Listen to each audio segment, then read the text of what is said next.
It's about 6:50 in the London time, which is a little bit unusual. I normally, well, for the past few weeks, I've been stitching pretty late at night. So this is very civilized for me. And I'm looking out my patio window. I can actually see my patio. Normally, I just see a patch of darkness. So today I'm working on a new piece for the channel, but not new for me. I had this piece for about, maybe over 2 years.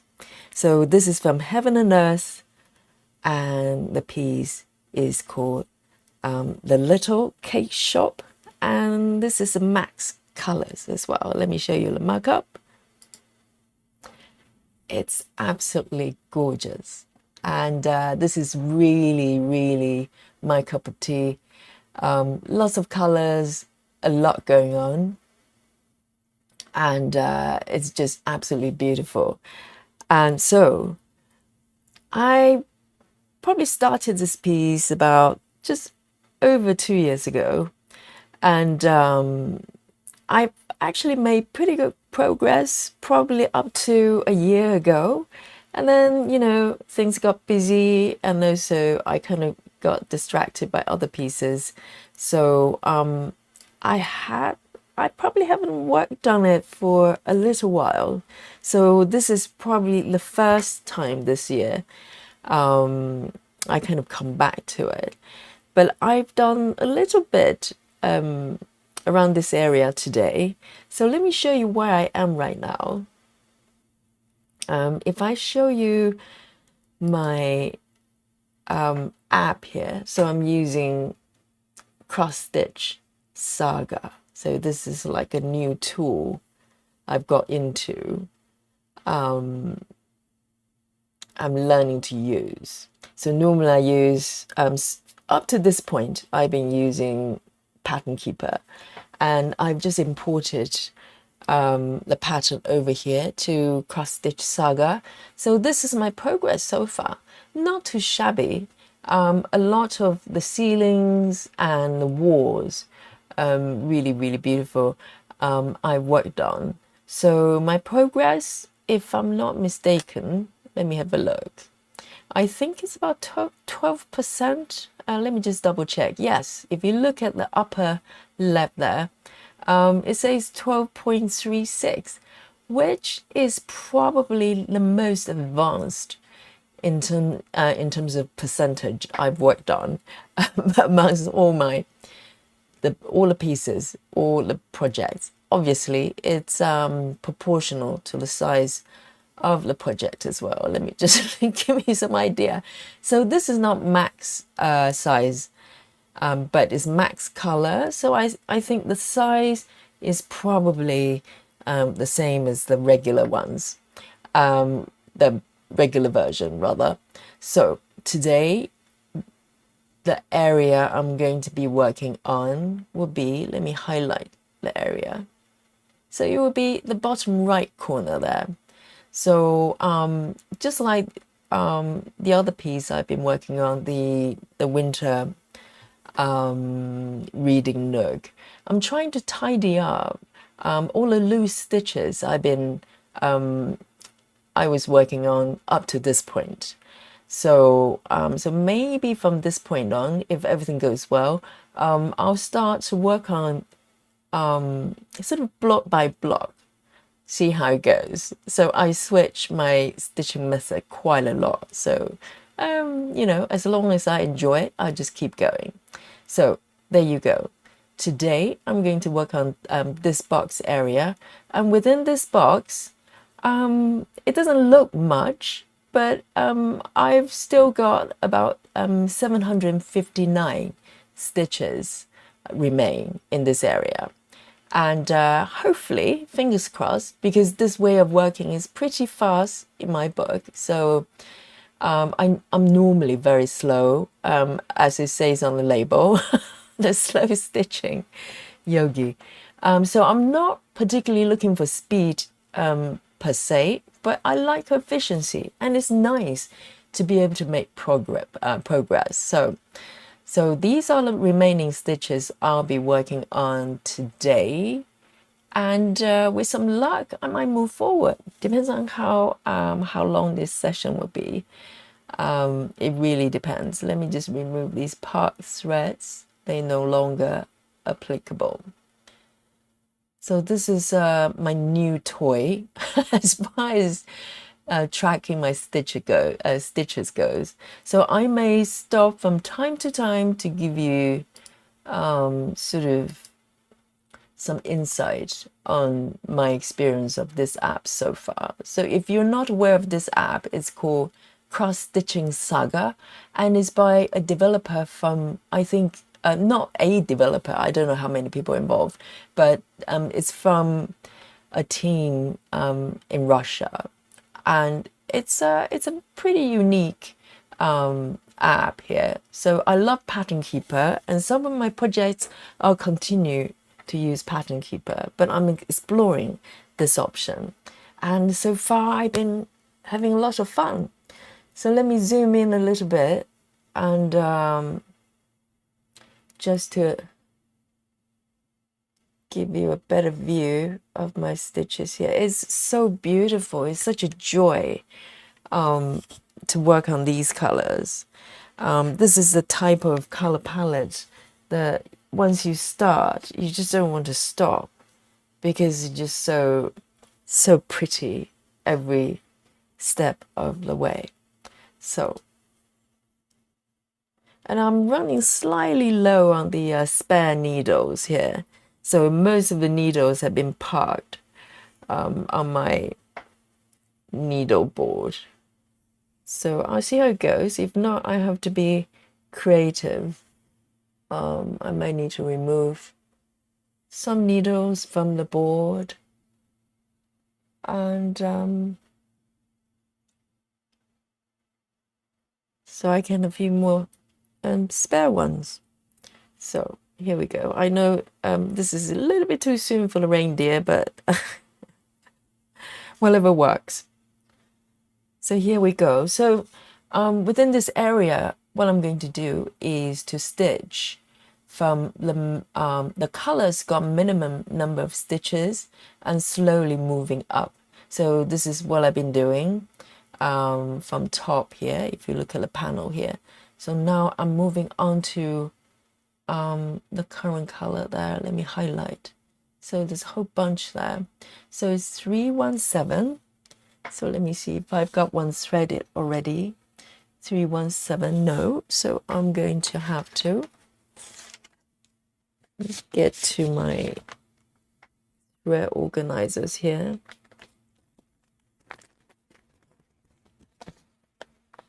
Three, 17, so it's the front there. 317. That's a nice little gray color there. So yesterday's been really busy. So today is kind of Thursday is kind of my rest day from work, as all the other things, and so it's been such a relaxing day. I've been just catching up stuff, did some cleaning, a little bit of cooking, and finally have some time here to do a little bit of stitching. And also I kind of I decided to work on this piece since yesterday, so I've been really excited all night. Just really looking forward to coming back to this piece. I remember when I got this piece, I was so obsessed with it. So what happened was, initially, I actually got a mini version of this piece, which was slightly different. Let me think, maybe not mini. They've got another version that's basically a cropped version of a piece, of a larger piece. I can't remember what it's called. So I got one of those. So that version only covers kind of the front, the center part. If you look at a mock-up, just the center part where there are a lot of cakes and stuff.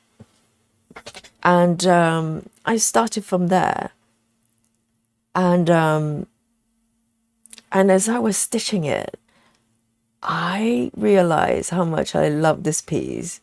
So I thought, well, either I could just keep going with that piece, the cropped version, or I could actually get the full version. And that's what I did. I went back. Unfortunately, I had to abandon the crop version, the smaller version, and got this pattern and started all over again. And I have no regret. This is such a beautiful piece. It's like a playground of colors. It's just so lovely. I love pastel. I love pink. These are all the things I love. And I've got a little cupcake there as well. Needle miter. It's quite appropriate. And today, because I'm stitching, I'm being such a good girl, I'm stitching at a very civilized hour. I'm actually drinking coffee as well. It's past 6. Normally I try not to drink coffee past 6, but hey, it's my rest day, so go a little bit crazy here.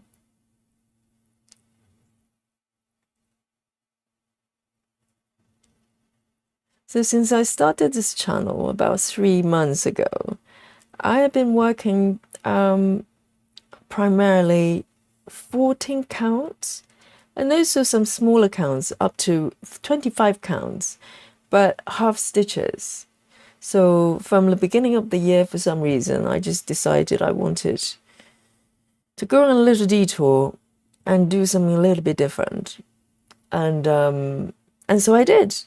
And it was a great choice, I think, great decision, because I felt so fresh coming back to 25 counts with 1/1, because, after stitching larger stitches and different methods, particularly having working on 2 strands instead of 1, it's a very different kind of stitching experience. And it's not something that you appreciate if you're kind of, like me, head to toe, completely knee-high, waist-high, in sort of this type of project, 25 counts. But once you've worked on something a little bit different for a little while, it just feels so nice to come back to 25 counts. So I'm very, very happy. Very, very happy.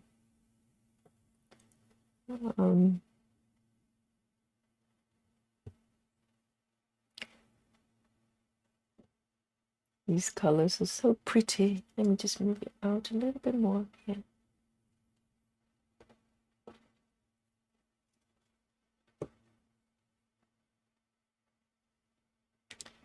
And I'm going to mark as I go, actually, because there are quite a lot of stitches involved. So I've got an option here. Let me see. With my app, I'm going to mark these ones so I don't get lost.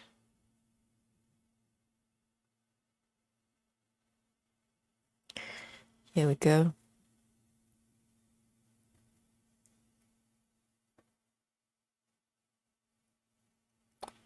Let me just see here.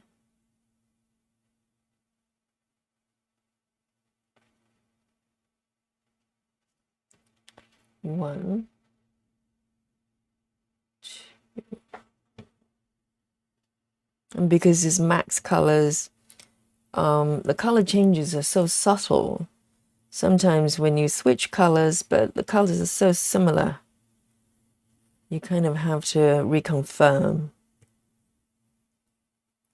whether you're stitching the right location. Let me see over here.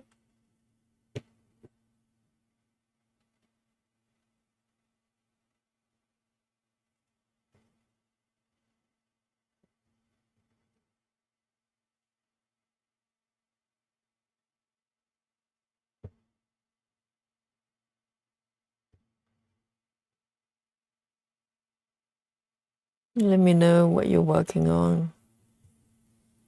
I'm always curious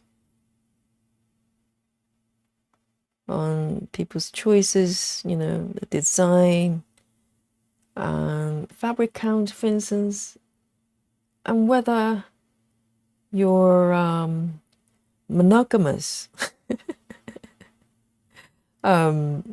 stitcher or you're like me, all over the place.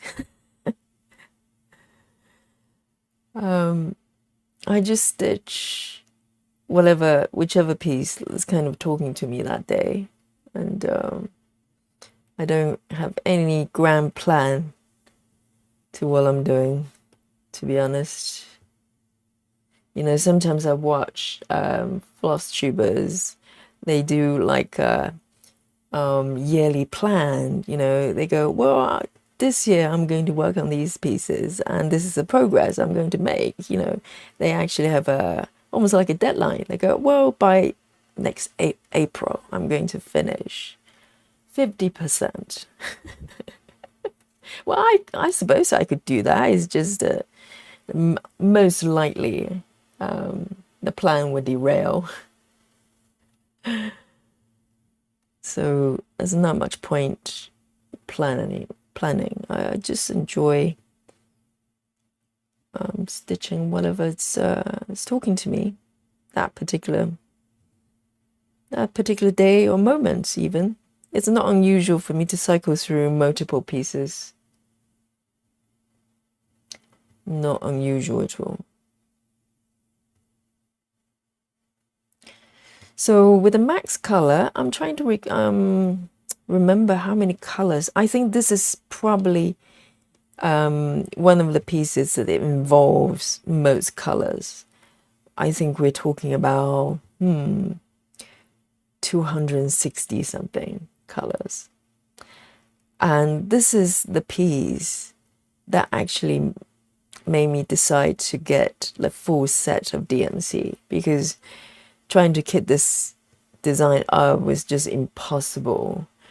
You know, getting the floss one bit at a time. So I had to bite the bullet and go, well, let me get a whole set. So I'm not gonna, you know, be running around trying to get this color and that color. Oops, I'm gonna just stitch over that. And that was a great decision, because even though with max colors, with so many colors, you actually only use tiny bit of each color.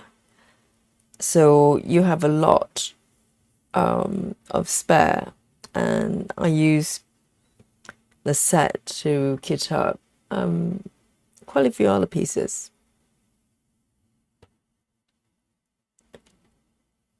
So it kind of gave me a really good foundation. So I haven't had to, let me just see if I'm getting this correct there. Yep. So I haven't had to buy floss that frequently, to be honest. I topped up a few colors, the more popular ones that's used by a lot of kids, but otherwise, let me have a look. And this way of stitching is because I'm going up with the number of stitches with each color. The more stitches are involved around this area that I'm stitching, the more you have to have almost like a strategy on where you take your thread next, or do you end thread and move on to another location within the area, so you don't end up with a lot of floating thread at the back, which I don't like. So it's kind of one of my challenges when it comes to stitching. It doesn't matter what method I choose. It's always about how do I minimize the amount of floating thread. I don't mind it if it's if the thread is sort of carried over on stitch area, because I know later on it will be covered by other stitches. But I'm slightly OCD about floating thread over stitch area, because it's just when you flip over, you just see a lot of a little thread there not being stitched down. But other than that, I'm pretty easygoing. With 25 count 1/1, I don't mind that much about boxed in stitches. Areas you have to stitch that's surrounded by other stitches. It happens all the time with methods like this, but it's quite easy to stitch when you do 1/1, such a small stitch. Whereas if you do 2/1 on 14 count, for instance, it really depends on the pieces. Sometimes the fabric, it can get very tight if you try to stitch some loose stitches that's surrounded by other stitches. So the stitching experience is quite important for me as well, because that's kind of, it defines everything, doesn't it? It's kind of the be-all and end-all for me. Let me see. So 1 over there. Okay, never mind. I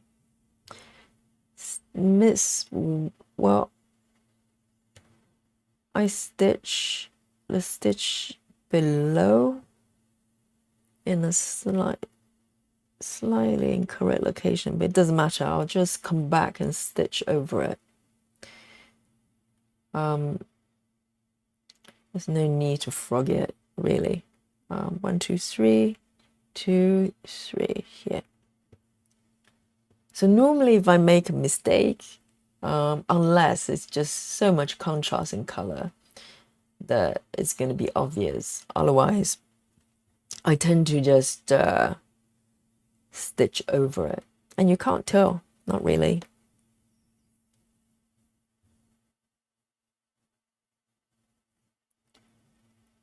Let me see.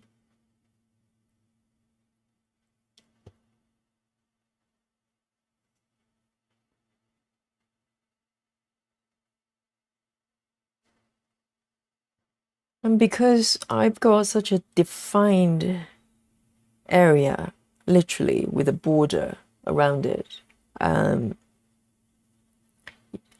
you have to be disciplined, because it's very tempting to just stitch outside the area because it's there. It's the same color. You just go, well, I just move a few stitches over there.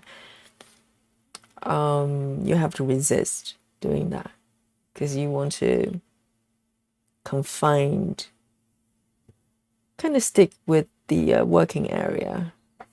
It's just tidier that way.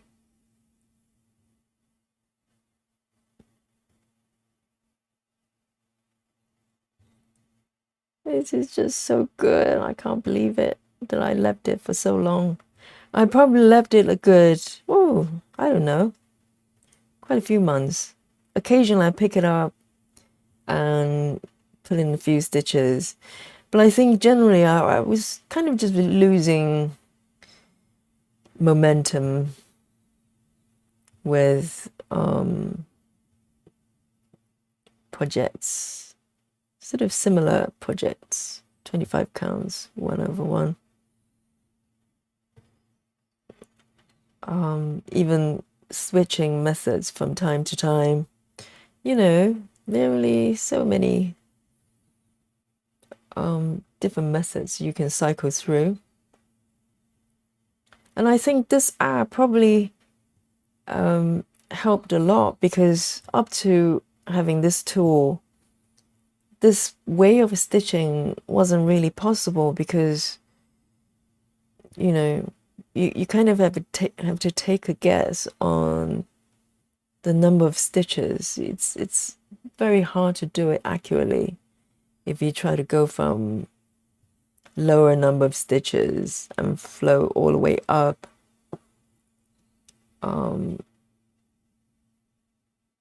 Without having a tool to do the calculation for you. And I kind of mentioned it in the last session as well.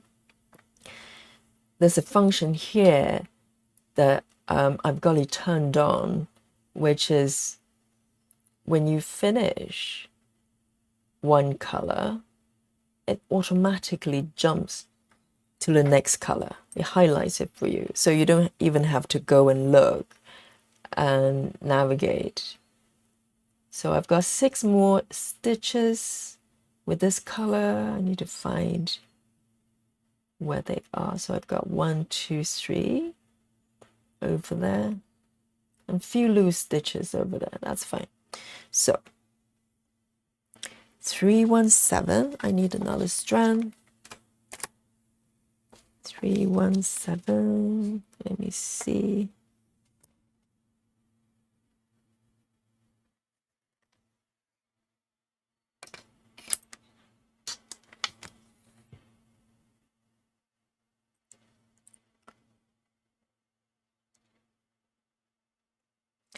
And I remember when I was doing the cropped version, the sort of smaller version, when I came across this pattern initially, I was using CXC, because at that time I was a complete newbie when it comes to full coverage, and I wasn't even sure that I would like it.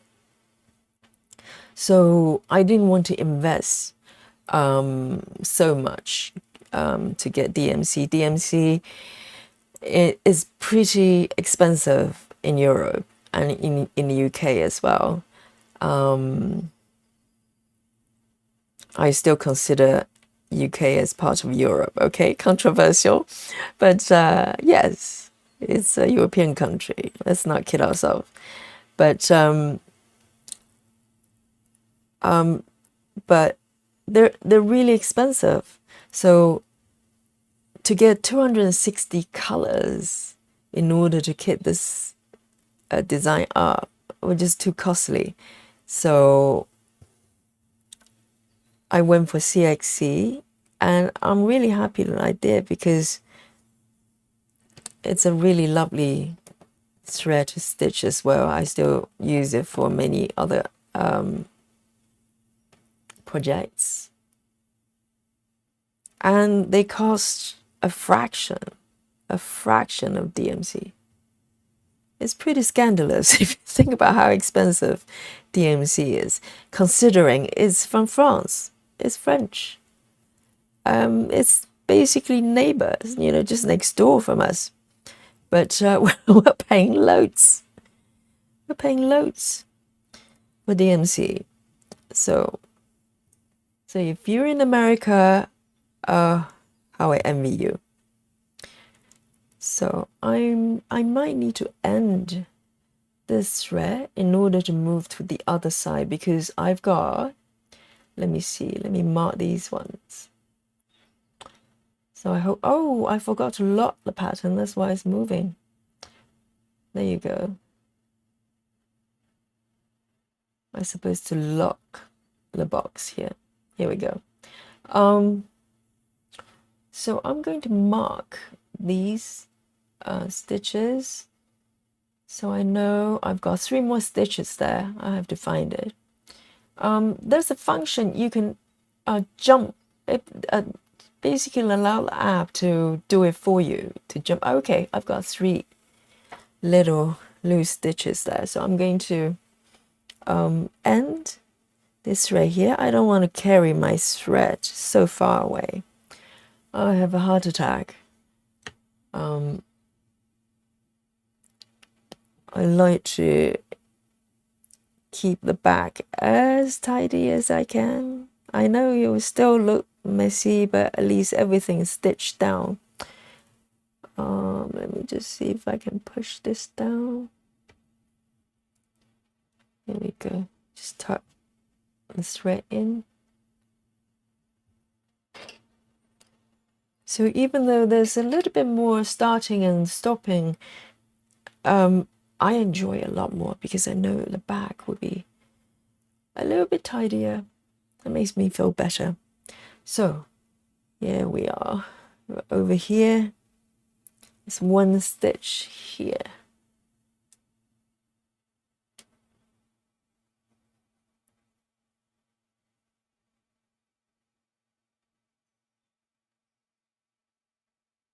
And sometimes it's amazing what 1 stitch can do, because it kind of just seals the deal. Because when there's a little blank spot, you know there's a blank spot, even though just 1 single stitch. But when you complete the area, everything just looks seamless. And it's so nice.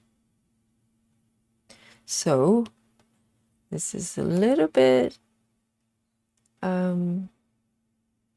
unusual for some stitches. I know a lot of stitches can carry thread wherever they want and super fast, but I'm going to actually end this one as well, because the next one is on the left there and it's a little bit far away from me, and there's a large vast stitched area that I don't want to carry my thread over. So I rather end the thread, start again, no problem. I'm happier that way. I know.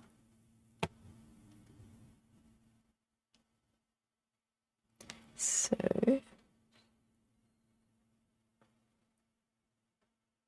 you know, probably I can't remember the last time I actually flipped over and look at the, oh, it's tangled a little bit. Let me snip it off. It's not that I flip it over constantly to have a look at it, but I know what's happening at the back. I know. Oh dear, there's a little knot there. Let me see if, oh dear. There you go. That's okay. Let me start again. Just snapped.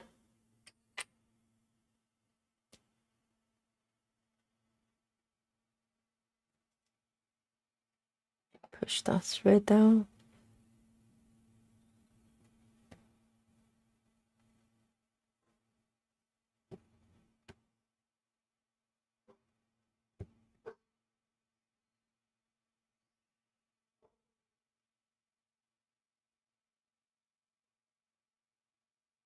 So it's not like the I don't know why it's snags. There's 1 ugly stitch I've done here, but you won't notice. You won't even know that it's not that pretty. There you go. I bet you can't tell that it wasn't a pretty stitch.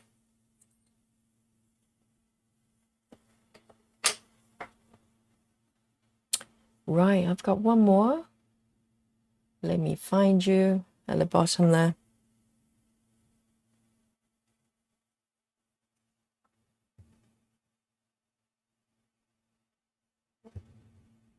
So the room is full of coffee aroma here. Freshly brewed black coffee, my favorite.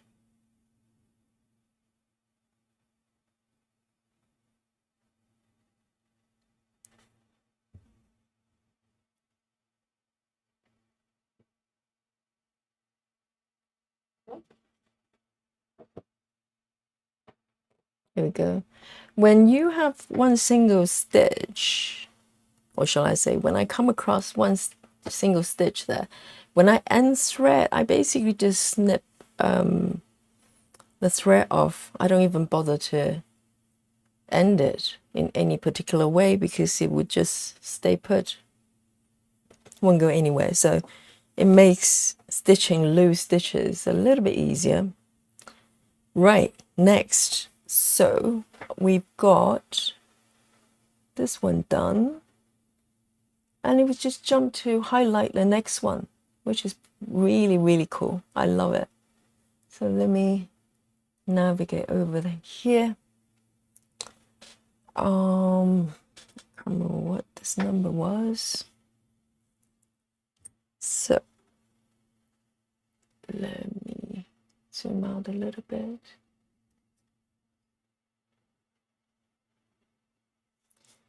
So 3860. 3860, yes, I've got one threaded.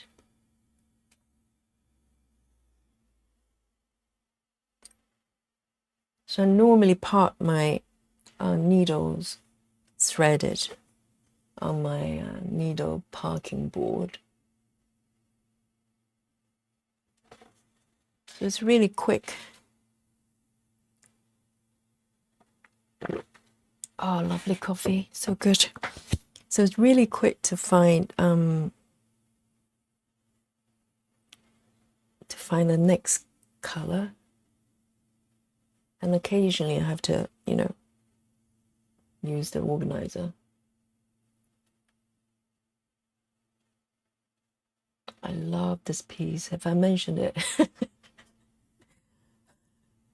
I know every single piece. I just think it's my favorite at the moment. That's just the way I am. And every single method I'm stitching at that moment in time is the best method. So there you go.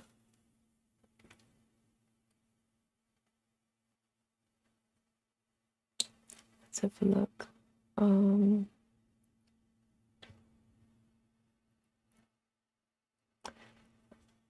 Let me see. I think I probably...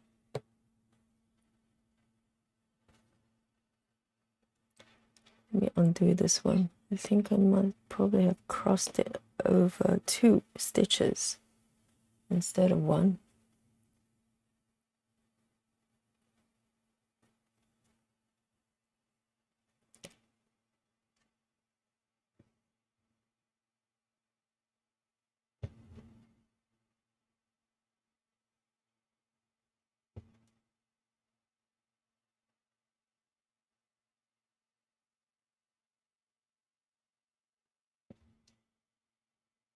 Zoom in a little bit more.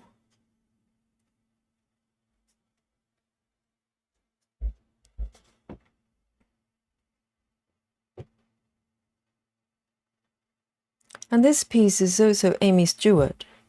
So if you saw the last stream, the winter reading nook, which is such a beautiful piece as well, it's from the same artist. I mean, the lady is just genius. She's creating dreams. Yeah, every single piece is just so whimsical. I think I've got another one. It's from her as well. It's called, what is it called? I can't remember. It's like little picnic spread. So I love to go back and work on that piece as well.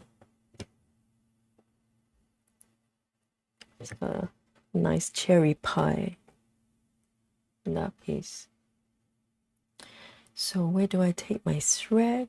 I can take it over here.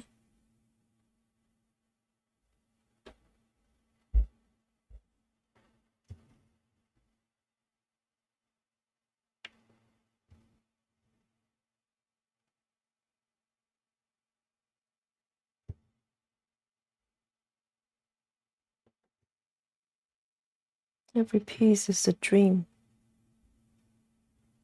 a weaving dream.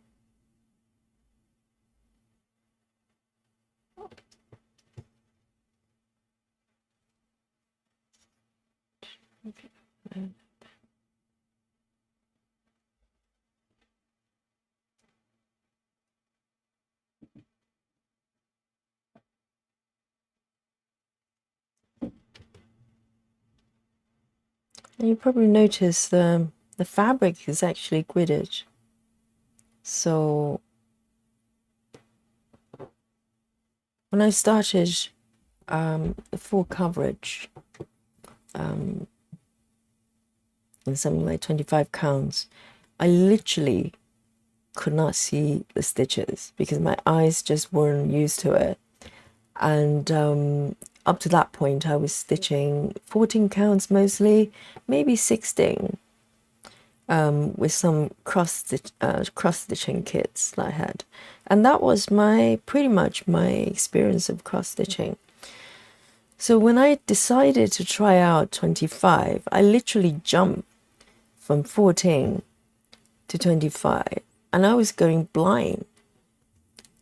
So, and the mistake I made was I actually bought plain fabric, plain even weave, which I can stitch quite comfortably now. But so even though I try to grid it myself with a pen, I probably counted the number, the stitches incorrectly, and maybe draw the lines in the wrong locations. It was all over the place. And at the same time, I had to get used to looking at tiny stitches. And I was just not having fun. I was very close to giving up. And so I left it for a few days. I was very disappointed. But I did some research and realized there are fabrics like this you can get, it's pre-gridded. And that made a lot of difference. So I slowly moved up the stitch count rather than just nose dive in from 14 to 25. And then also with the help of fabric like this, it just made everything a lot easier. So even though later on I got quite a lot of plain even weave for other projects, I've got quite a lot of projects, still large projects like this with gridded fabric. And that would be my advice if you're starting, full coverage for the first time. Go for fabric like this. I think it's a little bit more expensive, maybe not even that much, but it just reassuring, because even if you make mistake with one block, the chances of you getting correctly for the next block is higher, because if you draw the blocks yourself, all you have to do is to miss one block. Let's say instead of 10 you counted 9, and then continue on with the gridding, manual gridding. It's all wrong. Everything's wrong down the line. So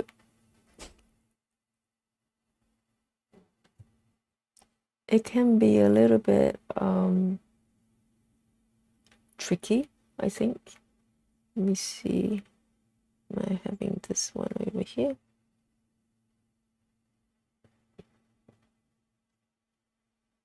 And one more there.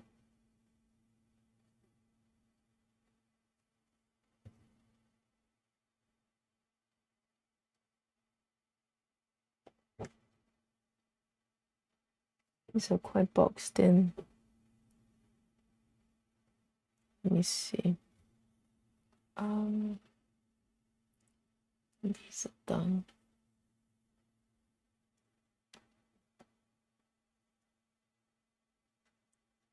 I think the only drawback I would say with fabric, with gridded ones like this, is the gray area, the gray borders here. Occasionally, depends on the areas I'm stitching. Sometimes I mistaken them as stitched because it's got colors. So if you're stitching something that's quite pale in color in terms of the palette, you could mistaken these lines as stitches because the stitches are so small, at least for me anyway. So okay, so to here, I am going to move it over here.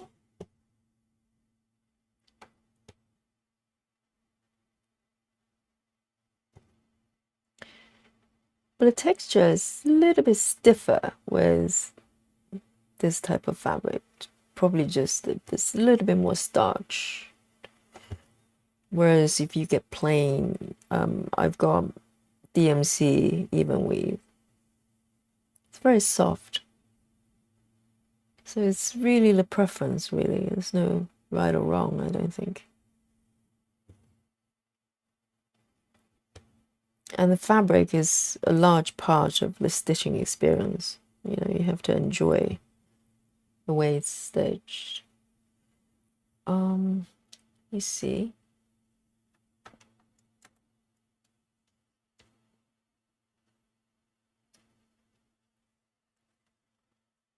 These are done.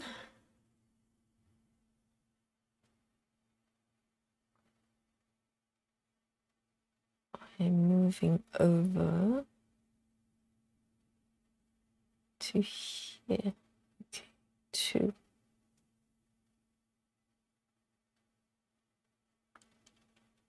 row 1.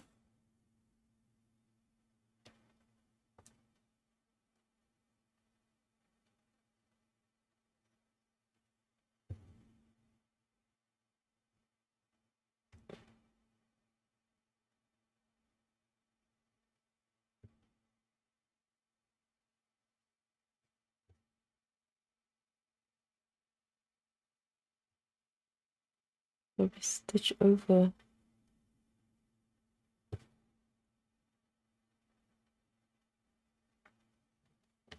that one. Then the remaining.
The thing is, when you're looking at stitches so close up, you don't even know what you're stitching, which is kind of fun because you focus on just where the stitches flow and what colors, and then lo and behold, you realize you're stitching I don't know, a cake or a flower or something. And that's kind of a surprise. Here we go.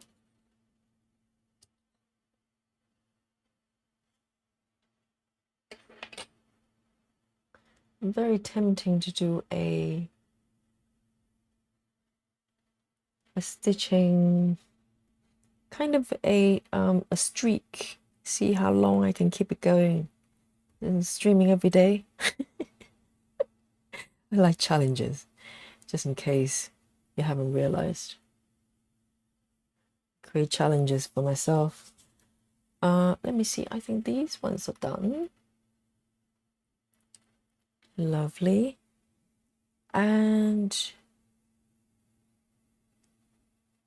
there's one stitch here. Let me see. So I mark the location. Because I've got so many projects and I want to stitch them all, really. 3A60. 3A60.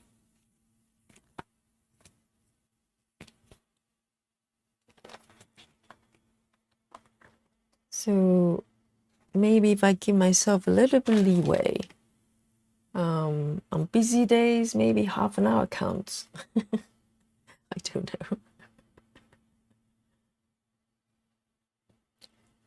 You know, I want to make it challenging, but not impossible.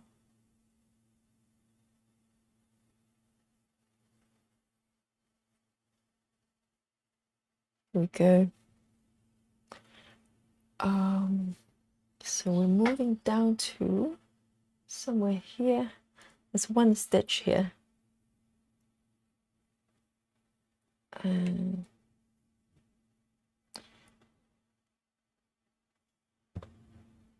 so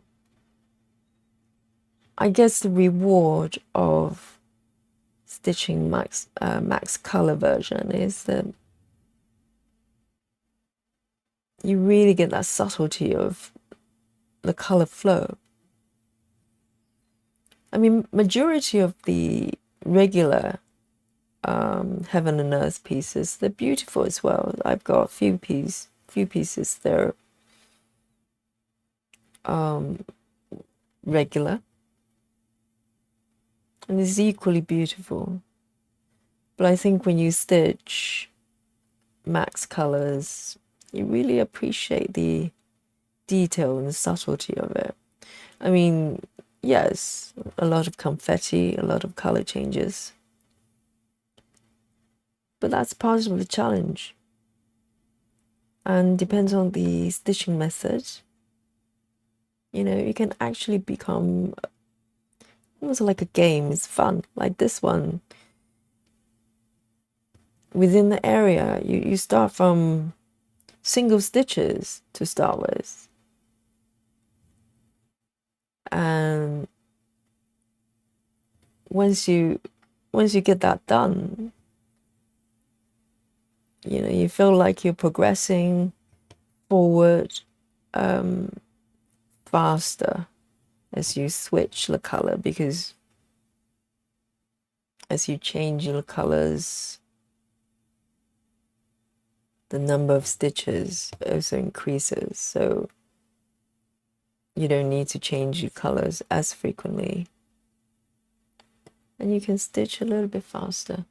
So normally if I want to take my thread over to a slightly different area, I do a pin stitch in a unstitched area to carry forward, so I don't, again, you know, it's to that self-imposed rule of not carrying my thread over a stitch area as much as I can. Probably no more than 3 stitches. 3 stitches, I allow myself to do it, but beyond that, no. No one else cares but myself.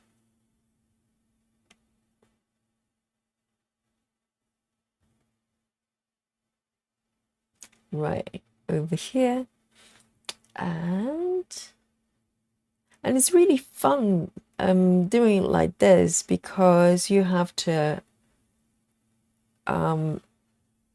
move to different areas. You have to do pattern spotting. Ooh, this one is happening again. I don't know why I snack so much with threads today. Let me see if I can snip it off. That one. I don't know what's happening. Let me remove that.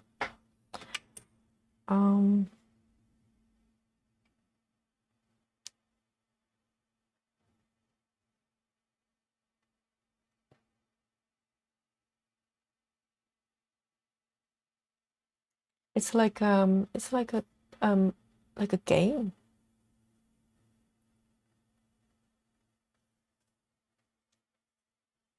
You need to spot the right location for the stitches, because some areas can look very similar. 1, 2, and this one over here.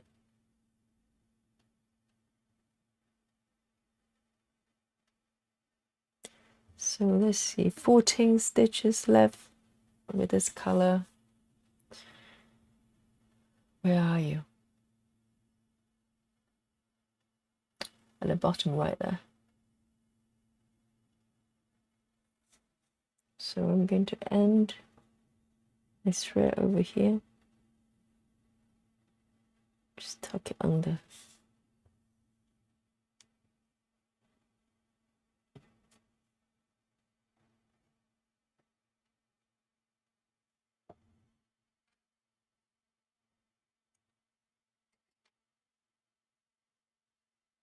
And my squirrel friends came to visit me today nice and early, because some days I don't see them and I get worried.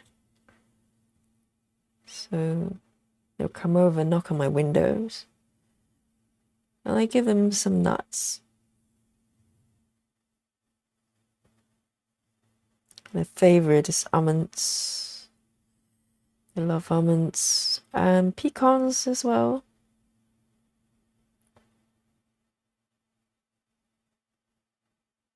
Oh dear, no, it's the wrong location. See, I'm already making a mistake there, but I'm going to just leave it and stitch over later on the correct color. It's actually down here. They was talking about, you know, pattern spotting, recognition, and instantly I made a mistake.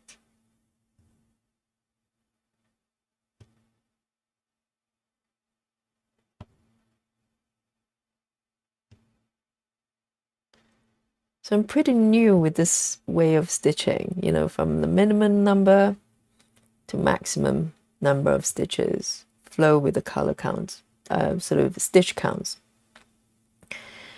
And the really fun part, as the number of stitches that grows, so currently I think each number's got at least 20 something stitches and it keeps going up. And when you get to the final color, basically you know where to stitch, because the final color will get the maximum number of stitches involved. So,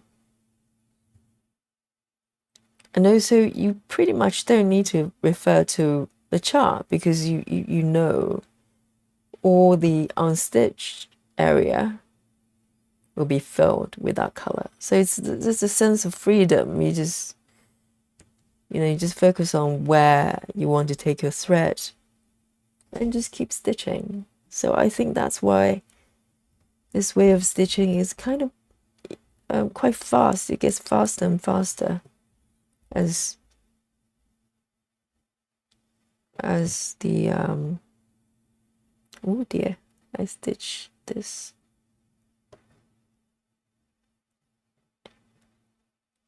Put the needles, put a needle up in the wrong corner. Actually correct.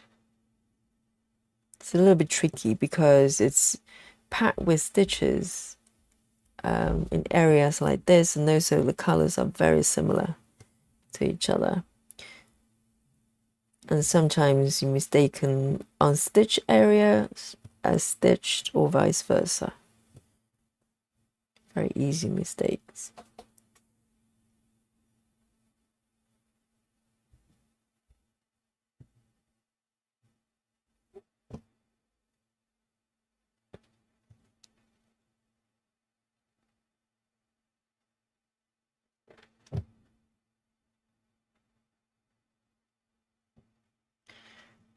I can getting quite short, but let's see if I can get away with stitching these two. Let me move it up a little bit, falling off the edge there.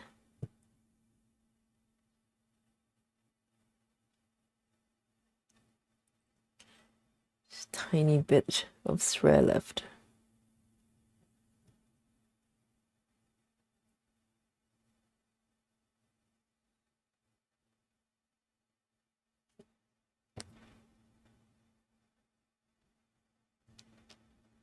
Just about make it.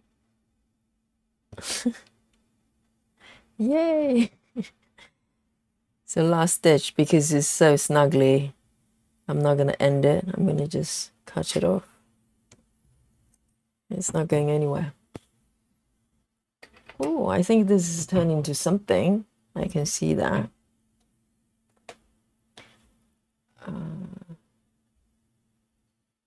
I think... Cool. I think I'm done with this color. Next.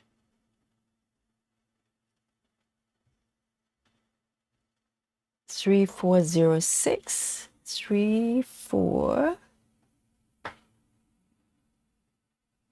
0, 6.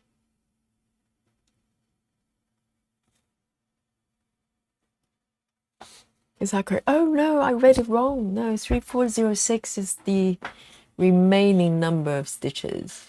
I do that a lot. I just read the wrong bit. 169. It's 169. No wonder I couldn't find it. 169.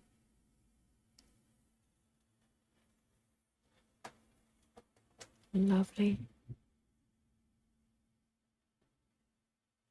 Right, so I'm going from the left here now.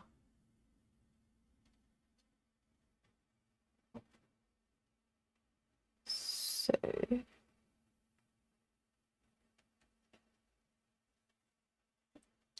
one, 2, 3.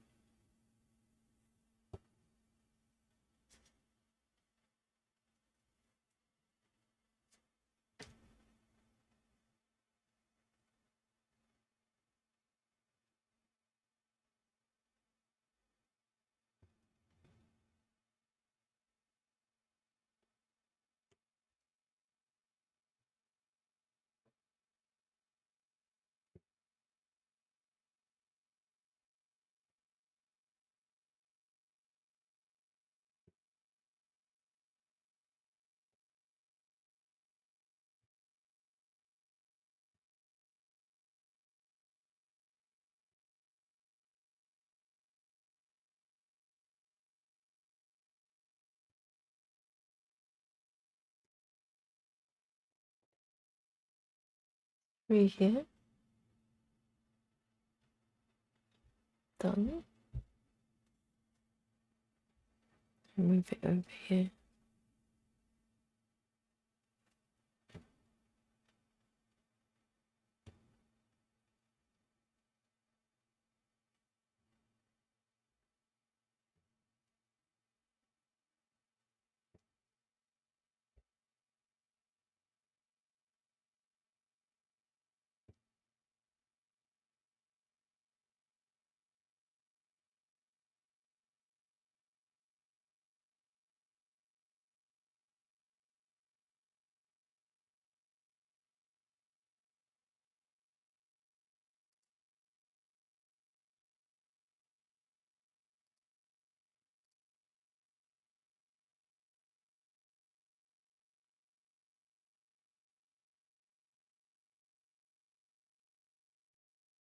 Filling in this area.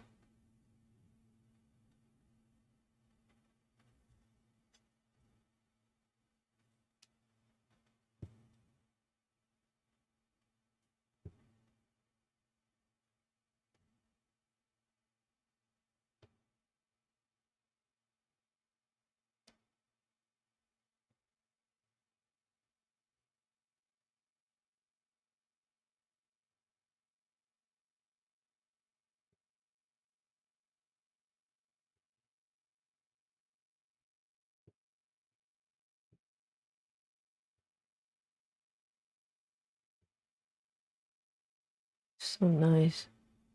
Once you get it flowing. The first few stitches, maybe the first, I don't know, 20, 30 stitches.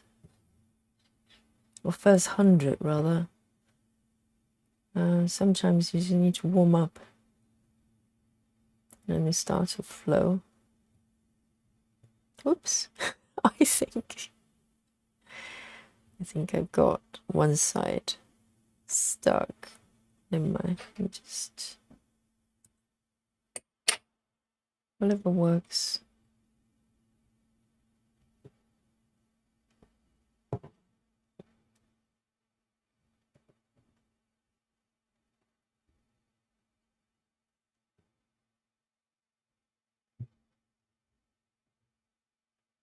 And those are pieces like this.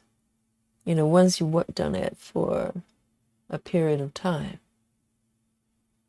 it's associated with a lot of memories, because quite a few of these pieces I started during lockdown. I think a lot of people gain new hobbies during those periods. And so each stitch is woven with sort of things that were happening at that time, some memories associated with it. So each part of this piece, for instance, is linked to a certain memory. It's a bit like books. Physical books at least. Even the coffee stain, you kind of remember the circumstances when that happened. And I think pieces like this, it's a little bit like that. It reminds you of certain things that happened at that particular time.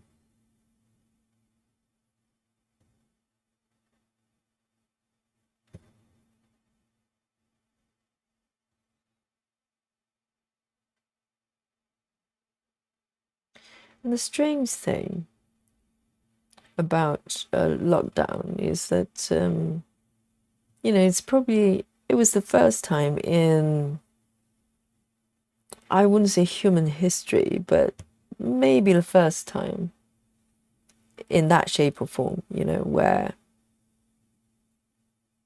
people, from being free to go anywhere, and for the first time we're told that we can't really do that freely. We have to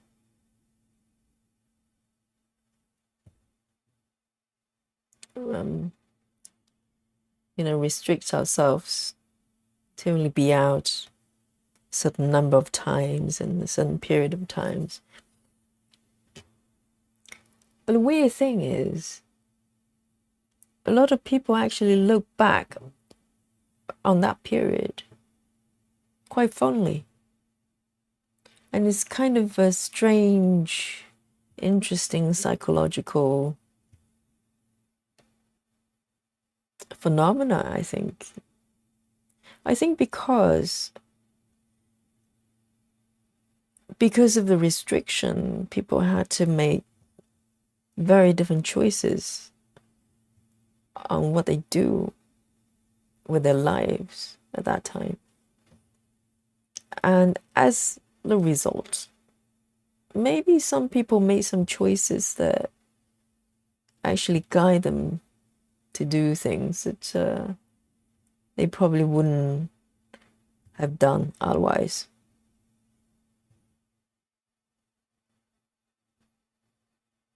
I remember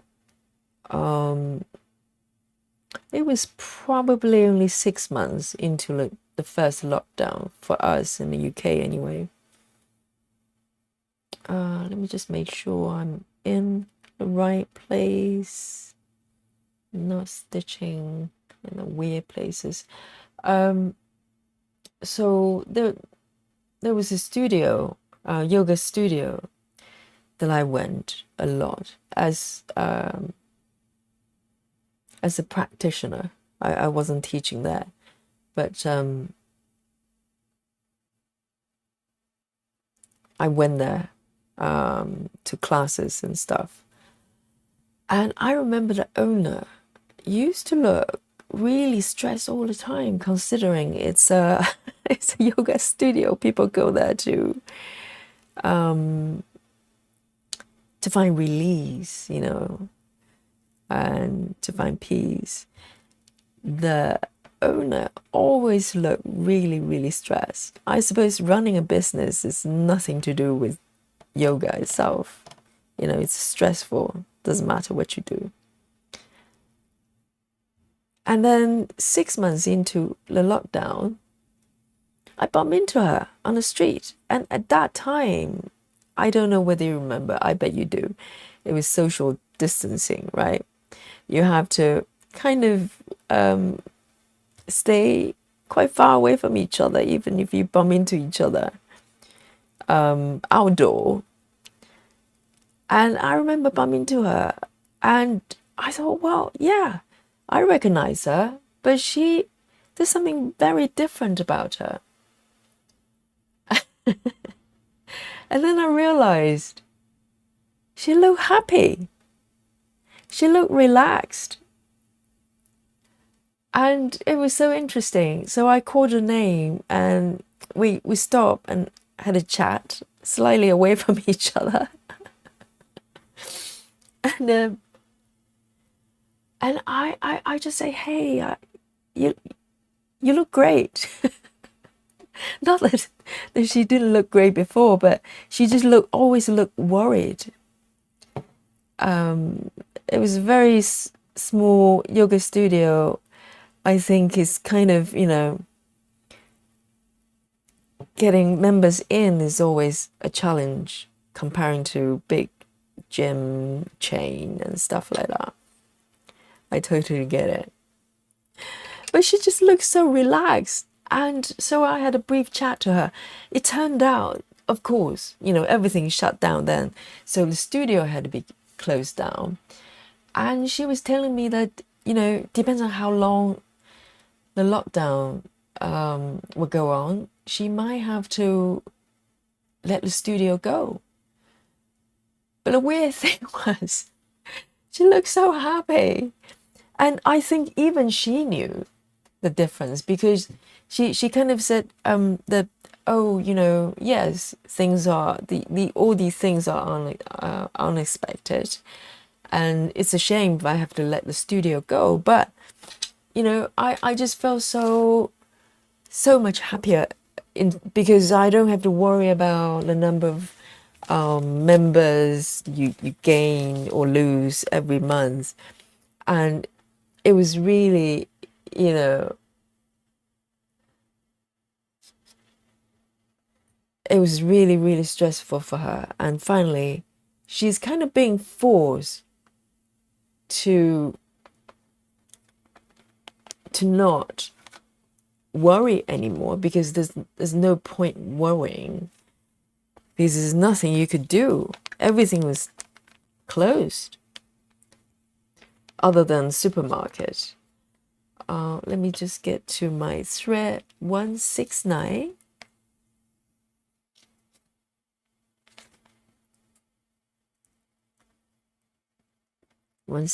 Here. And depends on where you are at that time. UK had a pretty harsh waves of lockdown. We locked down, I don't know, 3-4 times and few months at a time. So we lost, majority of people spent their lives in lockdown situation, probably close to 2.5 years, depends on the industry you work in and stuff like that. And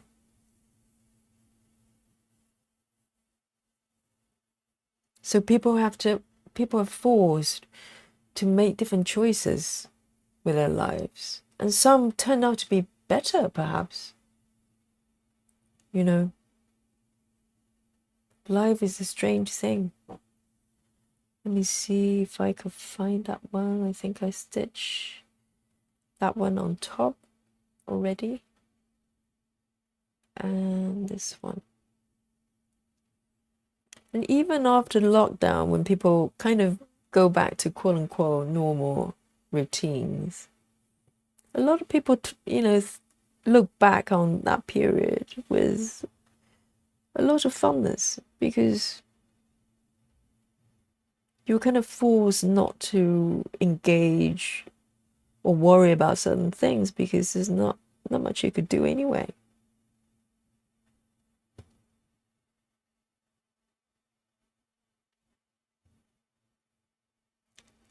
It's a strange episode of human history for sure.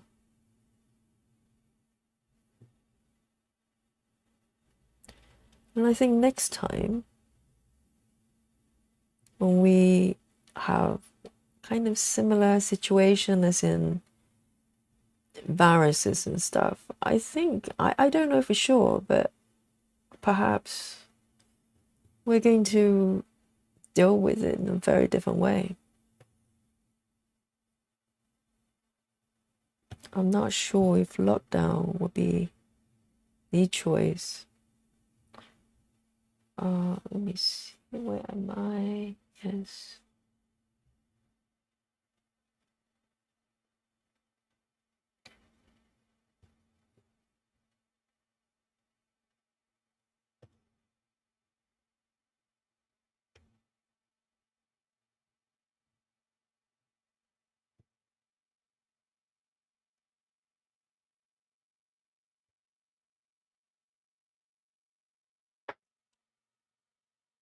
Oh, hi, Jane. Creations Zero says, "Hi, what kind of fabric do you have? I love this pattern. It's beautiful."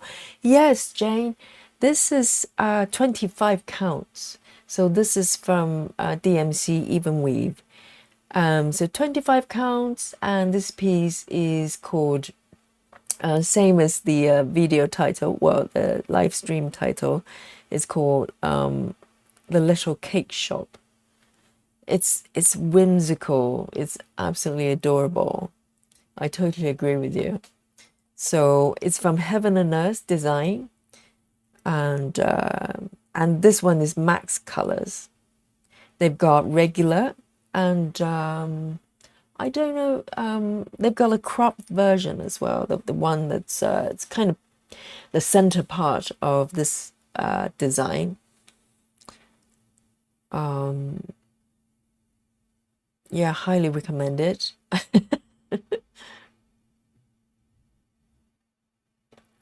So let me just see where I am. So I am going to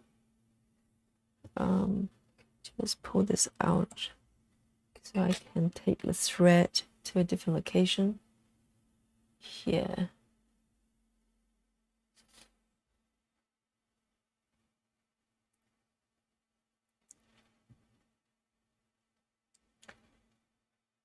So I'm going to stitch this one as well. I think I'm not even sure that one is correct color. I don't think that's correct. It's too light. I'm going to just stitch over it.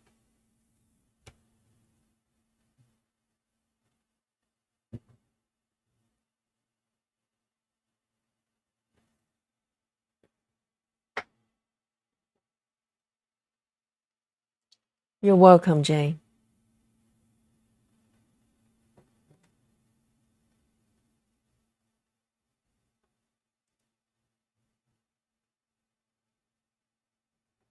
I think this pattern's been around for a while because I've seen quite a few floss tubers. They're stitching this one.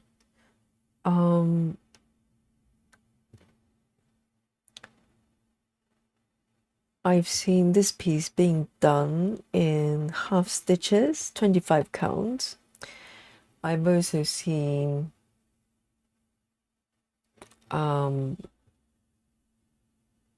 this piece done in larger count, so lower counts rather, larger stitches. They're equally beautiful.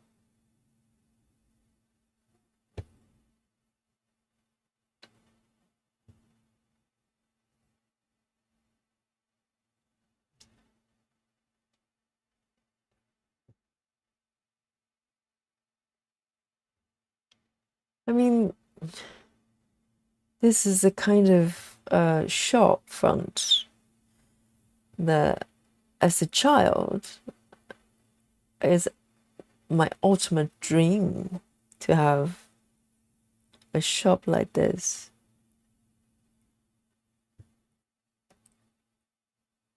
You know, when I was a kid, I remember daydreaming about sweet shops. It's full of colorful lollipops and stuff like that. But my parents, they're pretty strict about sugar intake. Not a lot of sweets in my childhood. So maybe that's why I was fantasizing about it. But it's not so much the taste. I don't care that much about sweets as in taste, but it's the wrappers, the packaging, you know, just like chocolates. It's all about packaging. The lovely tin foil, the wrap, the chocolate. When you unwrap it, the sound it makes.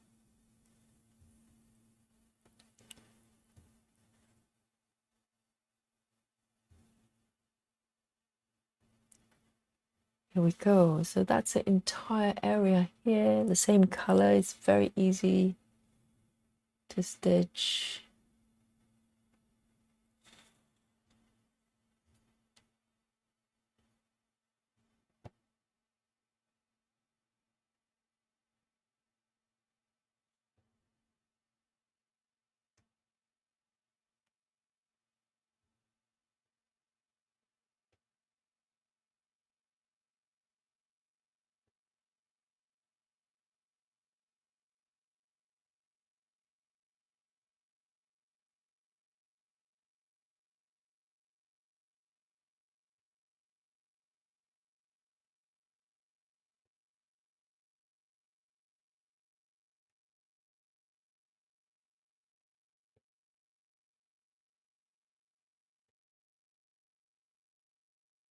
And this row's done.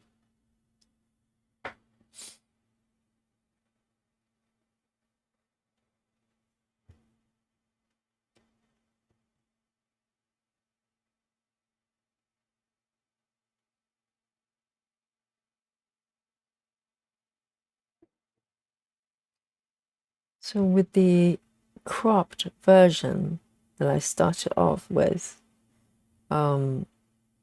this design, I used DMC 1/1. The thing with the, not DMC, the CXC floss. The thing with CXC is, if you just look at the floss itself, the texture, it looks very airy. DMC feels quite full body. You know, if you look at the thread, it feels solid, and it's kind of spun together very tightly. So it feels very, very robust. But the thing with CXC is slightly deceiving, because even though it looks kind of quite fluffy and airy, once it's stitched, it's actually very full. I don't know how it works, but even 1/1, it feels very, very, quite well covered, which is quite nice. Let me just do this one down here. and the tone of the colors tend to be more earthy. So the same piece here, it comes out quite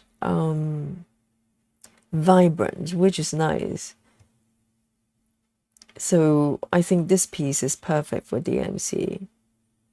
But if you have design that's that requires more earth tone, CXC is actually a pretty good choice.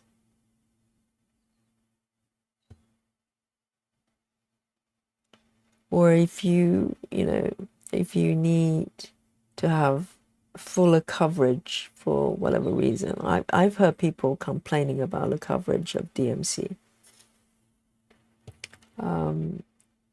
Not that you can really see the difference if you zoom out, but if you look closely, maybe if you work on design that's a lot of sort of darker palette against white fabric, then perhaps you can see a little bit more. Not with this piece. I think everything kind of blends in. And also the way you stitch as well. If you have a habit of pulling the stitches quite tight, perhaps you tend to create a little bit more opportunities for the fabric to kind of peek through. I don't generally find that issue with DMC.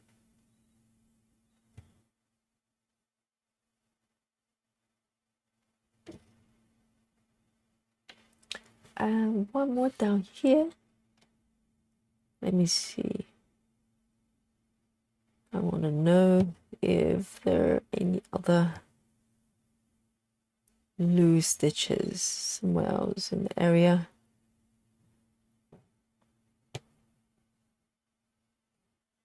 Beautiful. Look at this. Let's have a look. 15. Do we have any more?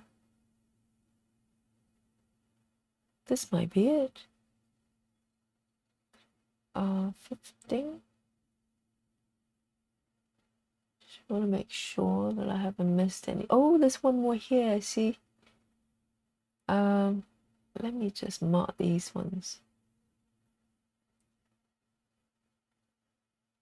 This is the thing with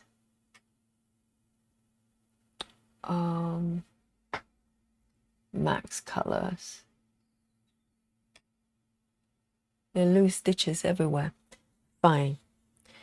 Let me end this here. Tuck it in here.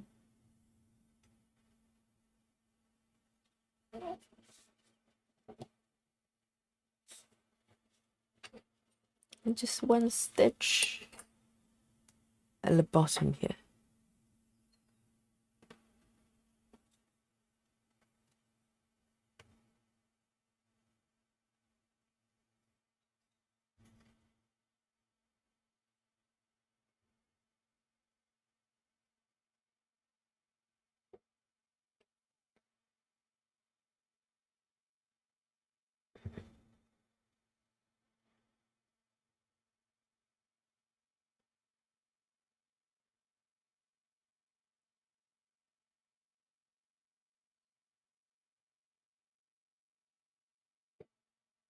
Right.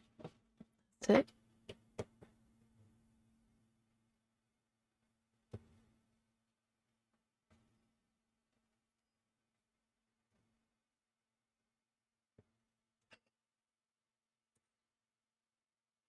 Perfect. And now I'm going to commit this color. Move on to the next one. See how amazing that is. It just jumps to the next color without me having to do anything. So the next color's got 70 stitches just for this area. And this is why it gets faster and faster, because you just end up you're able to stitch quite a lot of stitches with the same color. Oh, lovely coffee.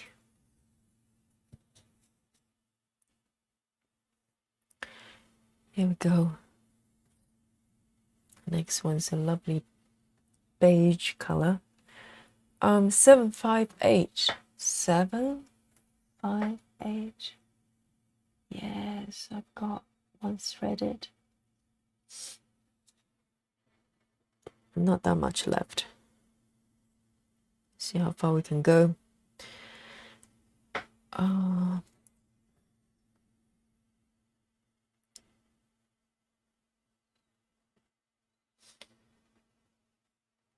Let's see. It's over here.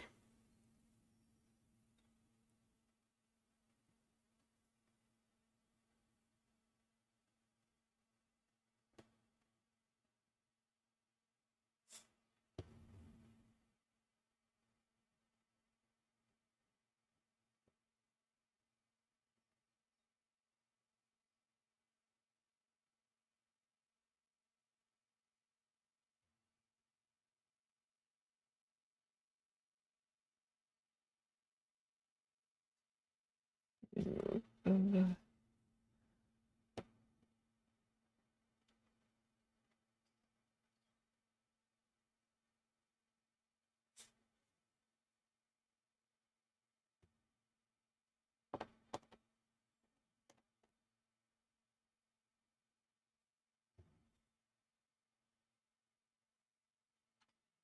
Make it a little bit bigger here.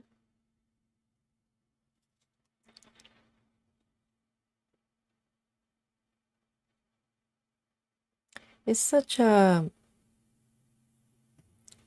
interesting way of stitching, because when with these pieces in the very beginning, I was doing a lot of parking, maybe one block at a time. So I do a kind of color completion within a block, 10 by 10, and I'll park to the next block. And it was quite fun to do as well. But because you're kind of restricted, not restricted, it's kind of self-imposed 10 by 10 block.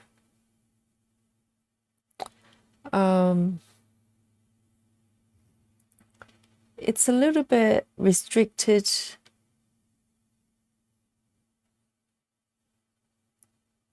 Whereas this way of stitching, you can define any size area you like. So I think the stitching experience is very different. If you stitch 10 by 10, or let me just make sure I haven't gone over and do something weird. Okay. It's a very different experience whether you're stitching one block at a time versus 2 blocks. Funny enough, because you know, it's slightly different strategy when you're stitching larger area, or if you stitch 1 page at a time, for instance.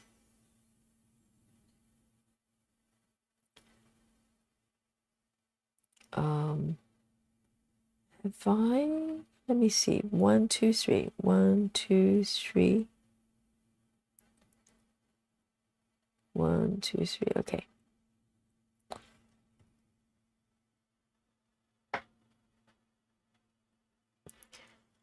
Because this app is allowing you to define any size area of your choice and whatever shape, you essentially get to experience very different kind of stitching experience. And it's kind of exciting, because for me it's all about kind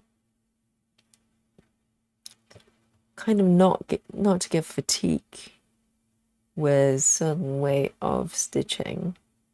I'm just one of those people that one of those stitches I have to change my way of stitching all the time. Frequent enough, not all the time. There's certain ways that just flow with me, so I tend to stick with it. But I need that stimulation of changes. It's just the way it is.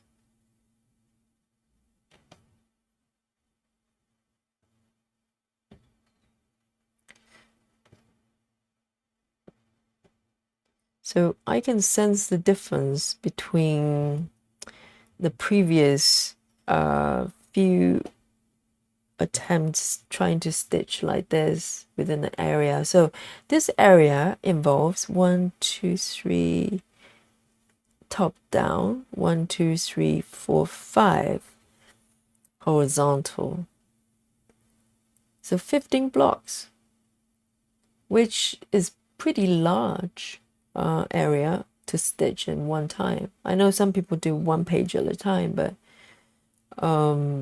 things get a little bit harder to manage when you stitch in a large area, more likely to make mistakes. I can definitely feel the difference stitching 15 blocks at a time versus one, you know, it just is.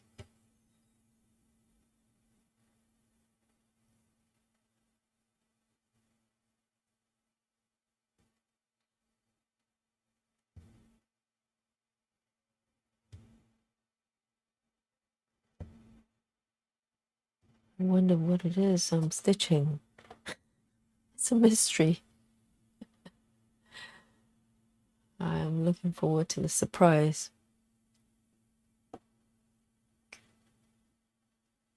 So even though I've got the marker up there, if I'm not streaming, I tend not to refer to the pattern at all because it's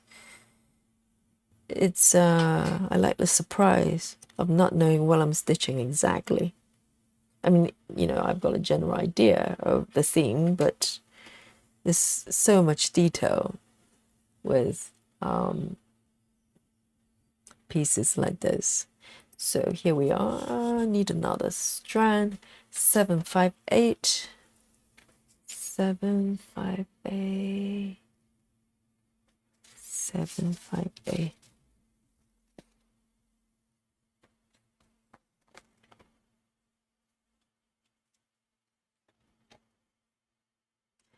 Here we go. Oh, we only got a little bit left on the organizer. I need to top it up. 758.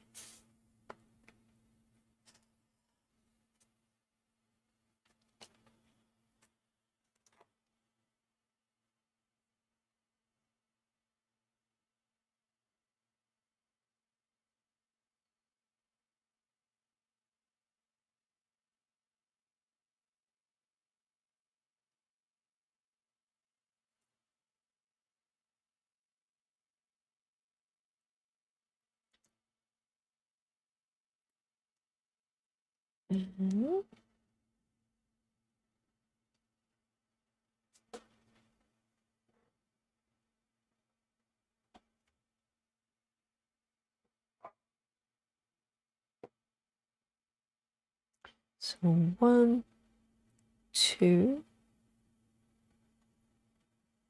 Okay.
done.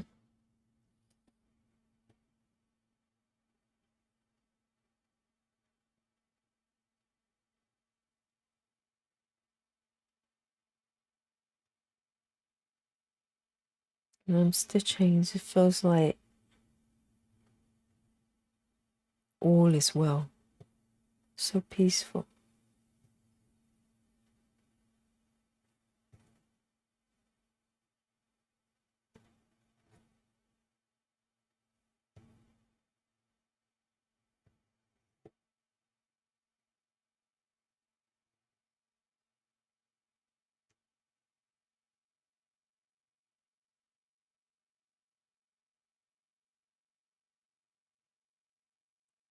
I had a little look of Heaven and Earth, the website. I think just maybe yesterday.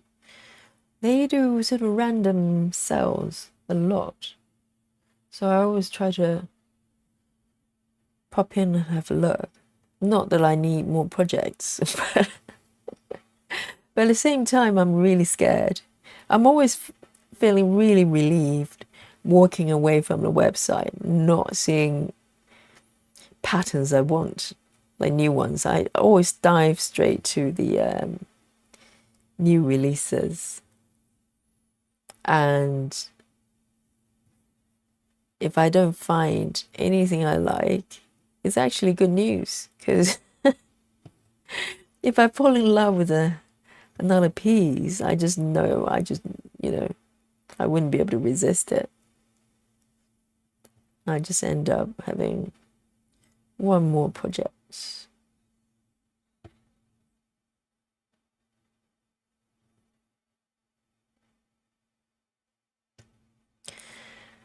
And there's another piece I'd like to go back to, which is a pattern from Gecko Rouge, which is a company that's known for made-to-order cross-stitching kit. So they have their own patterns. So they create charts, and so it's slightly different from those pre-made kits, like Dimension, for instance. That's more sort of aiming for more consumer facing, whereas Gecko Rouge, it's kind of you can specify what count you would like the kit to be, fabric count, and what else? Paper chart, digital charts. They do both. They don't sell patterns alone, so they kind of pride themselves for the whole experience. So I've got a kit from them. It's absolutely massive. I don't think it's the biggest they've got, but one of the biggest. And so I think it was 2003, something like that, December, something like that, when I started working on it. And I've been tracking it with Pattern Keeper. And now I would love to be able to import, transfer it over to Cross Stitching Saga, the app I'm using right now. And so I can work this way, in the order of colors and stitch counts. But I'm having a terrible time doing it because Gecko Rouge, even though the colors are DMC compatible, they use DMC threads. I think that's what they say, but the texture feels a little bit different, at least for me. Excuse me, let me just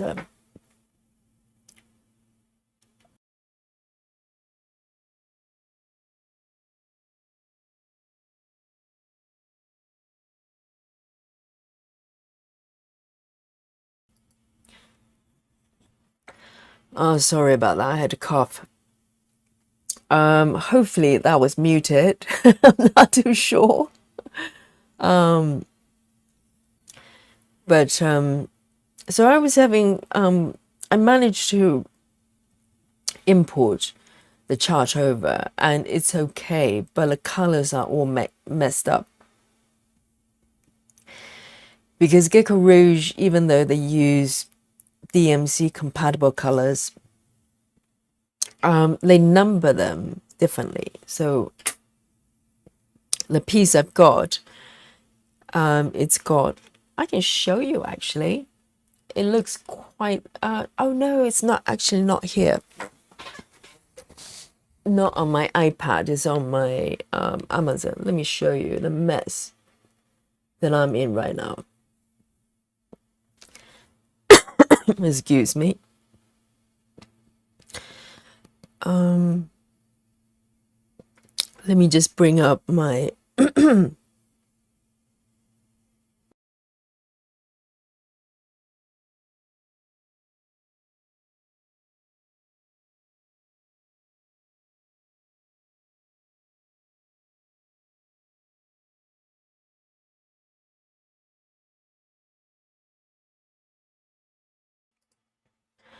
right. So this is the app that I needed to, oh, my throat. Let me see. I'm not that familiar with this app. So this, let me just come to this view. I want to show you to you. So you can share my pain. Maybe I'll feel a little bit better. So this is what I'm up against. So let me show you what it's supposed to look like. It's supposed on Pattern Keeper.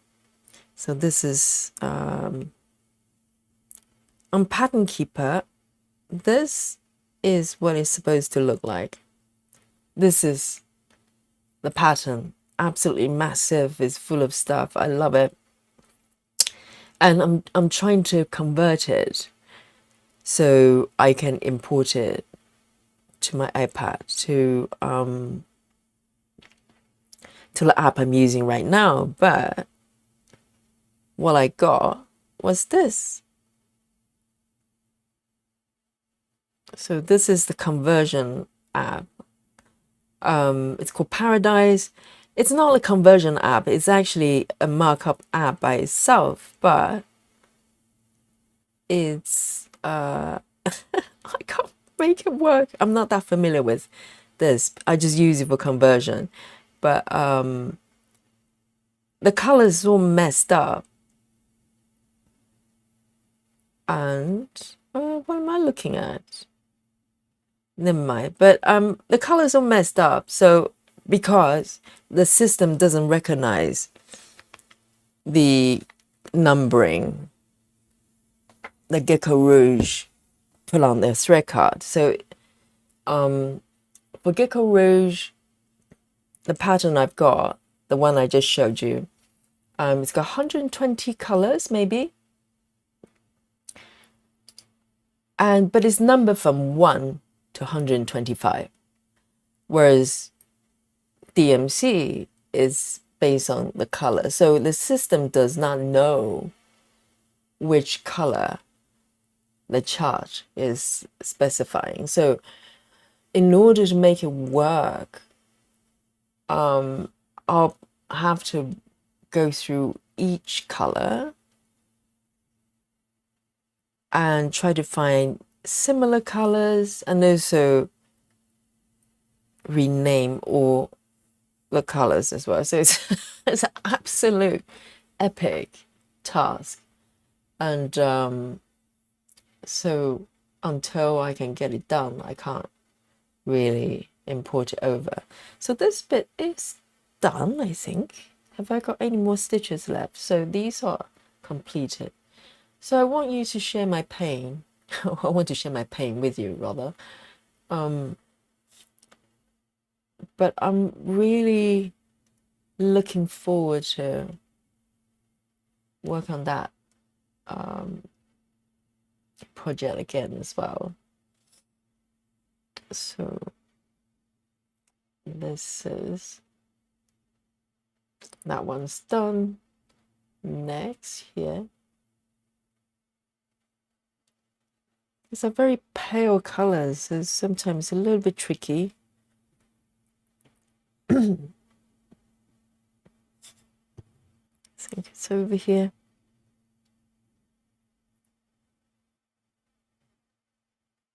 Because that piece, I kind of parked it for quite a while as well, maybe more than 6 months. I haven't really gone back and worked on it for similar reasons.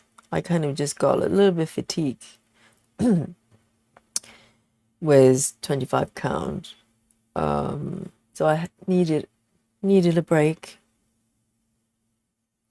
But now I'm really looking forward to going back. That piece is so much fun. I was so obsessed with it. When I first got it, I was working on it day and night. Whenever I had a moment, I just try to pick it up and put it in a few stitches.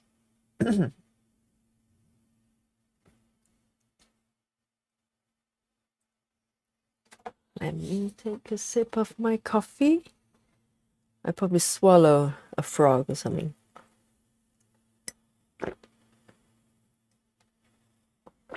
Even though I'm vegan, I wouldn't want to swallow anything that's it's got legs.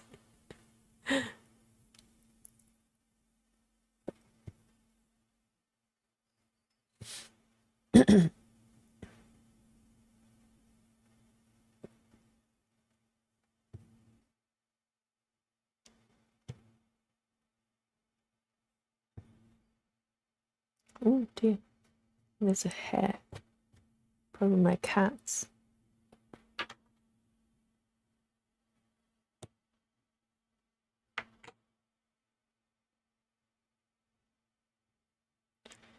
I'm surprised my cat Dolly hasn't come over. Try to get attention.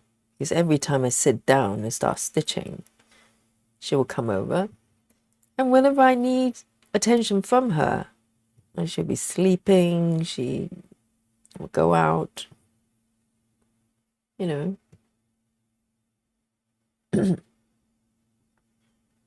Whenever I'm trying to concentrate on doing something, when I'm busy, there she is. She will suddenly appear and demand my attention. Typical.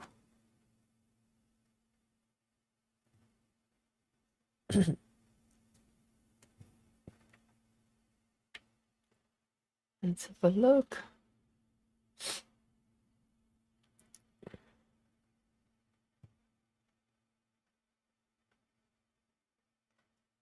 So, last one over here. What's wrong?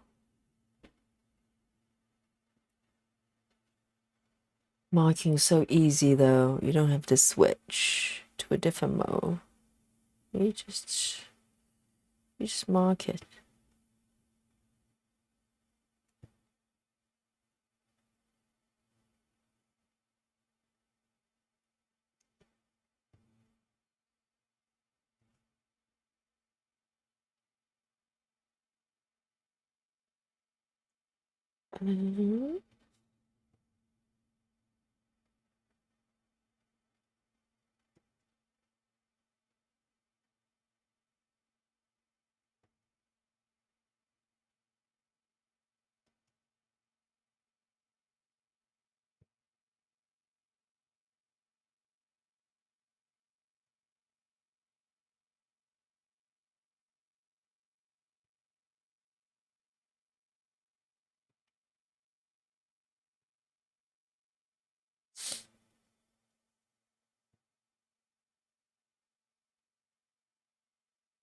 Let me have a look.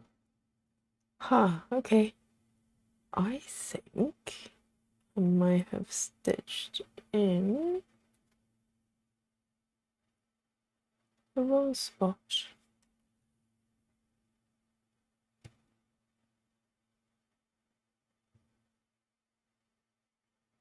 It's okay, I'll just come back and stitch over it as usual.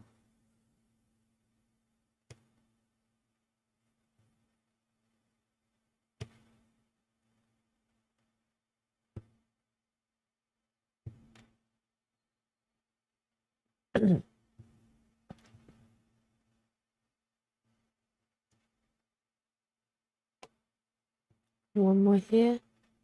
It's getting very short. I'm going to end the thread.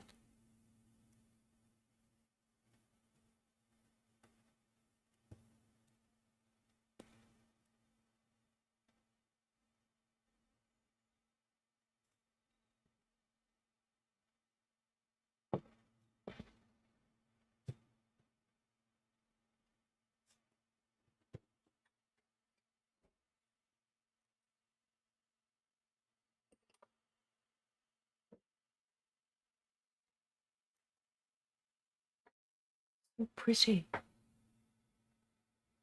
So these ones are done. Let's move over here. There's 16 stitches to go. I think there's some more. Okay, there's some more on the right there. 758. 758.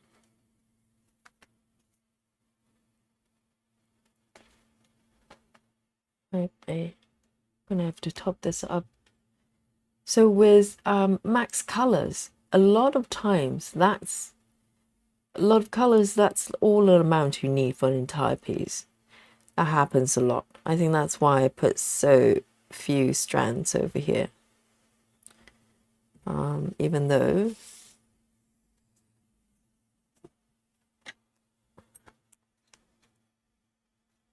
oops, sorry, got a bit blurry there.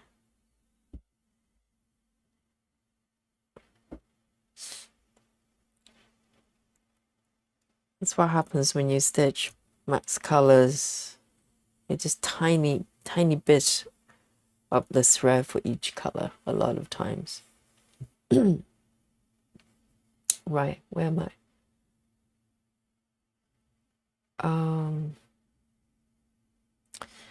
It's over there. Here we go.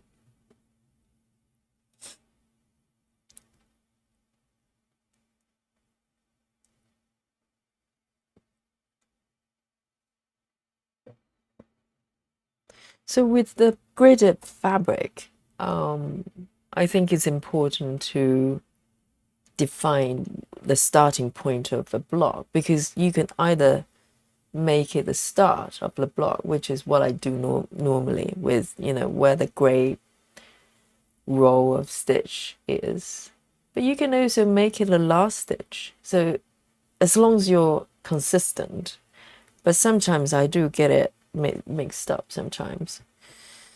So you could be one stitch off. There's something to be mindful about.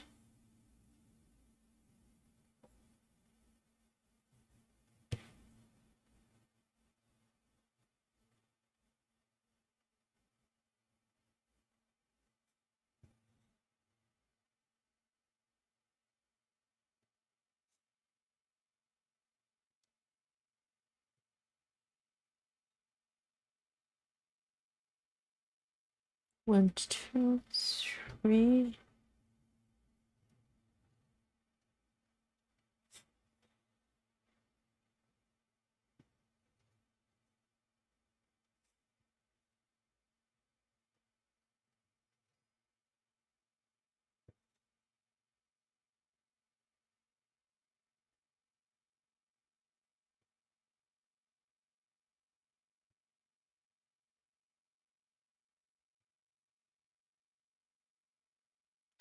So we've got these ones.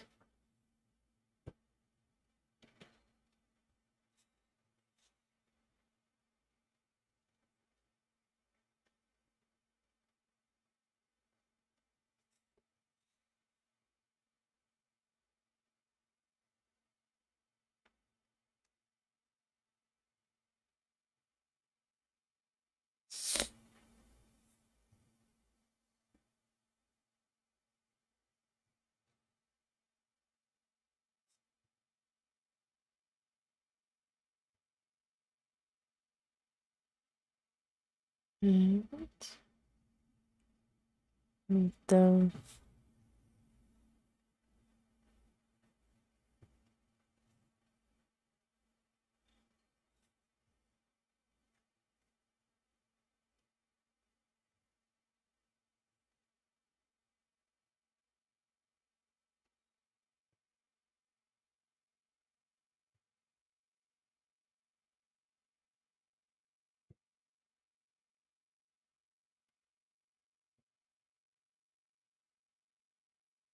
And probably take the thread over.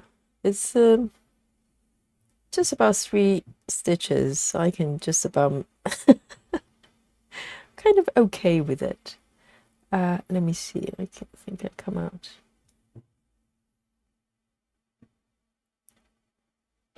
It's really tricky because the colors are so similar. Oh, here we go.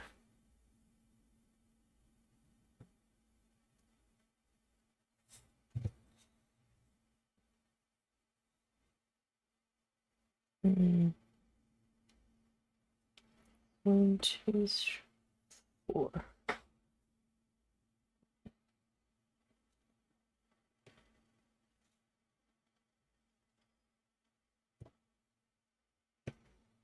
And now I'm going to take it over here, which is not too far away, and deal with that.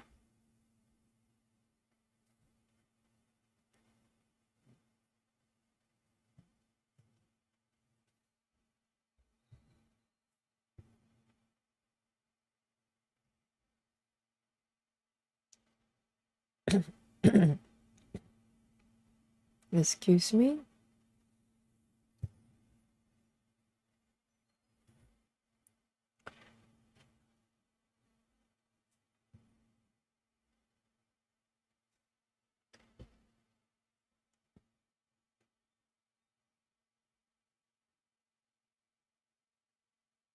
Three stitches here.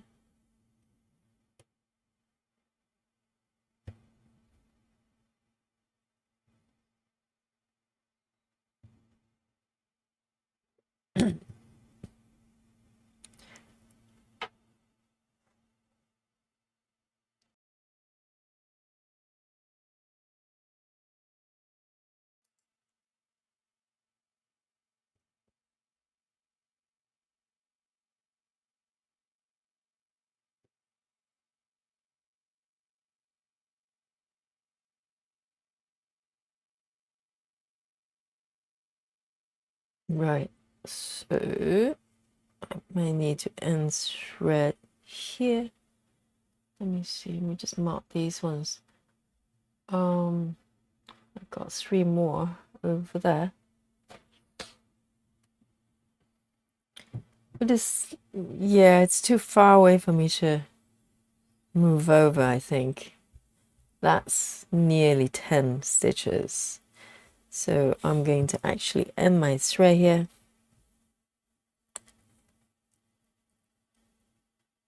It'll make me feel a little bit better. And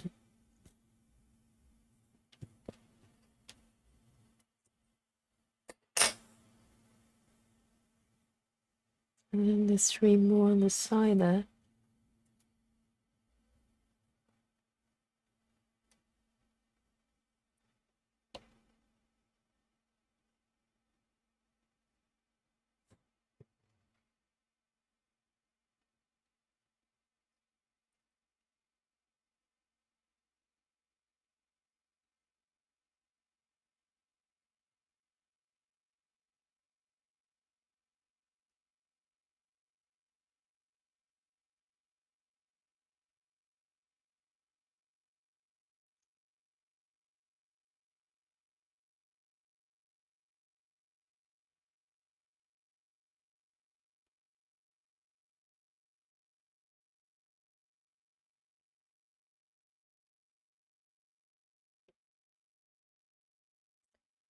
Last one of this color.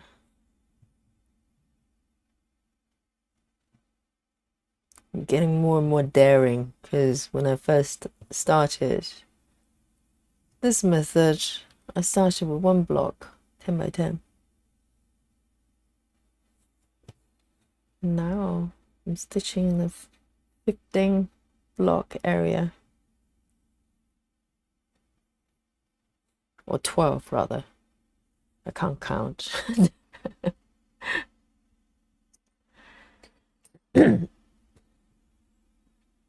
Right, so I'm going to, so I just want to show you this. Let me switch to the full view there. So see, I've got 3 stitches there. They're unmarked. But instead of marking it individually, I'm going to do a sort of general commitment of these stitches, like a mass marking of the same color that's been highlighted in the red borders there. So what I'm going to do is to tap on the paint bucket on the left here. There's a toolbar on the left. I'm going to just tap the paint bucket and see what happened was they marked all the stitches there of the last color and switch to the next one. I love this feature. So this stitch, this color, I've got 74 stitches. So 3042, 3042.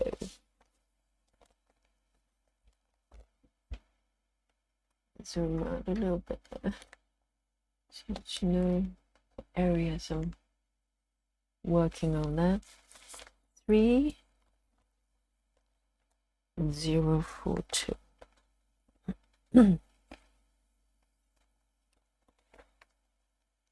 Ah, this one I forgot to put it back. Let me have a look.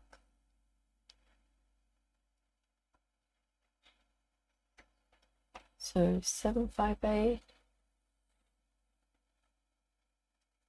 It's got a very good undo and redo function as well, so you can always wind back if you made a mistake like I just did.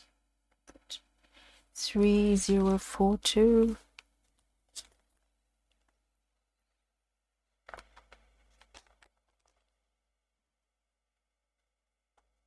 Beautiful lilac purpley color.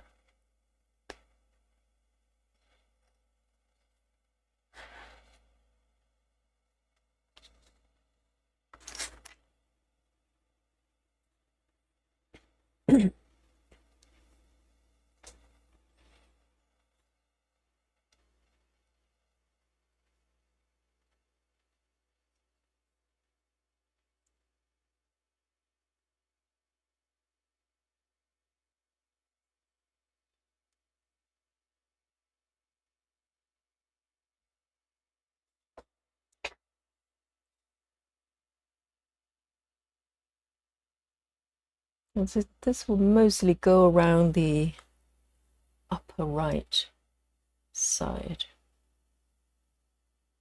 of the pattern of this block. It should be fairly orderly.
Okay.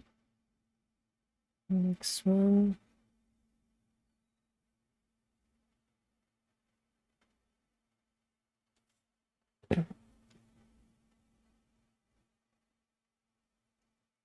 Huh, hang on.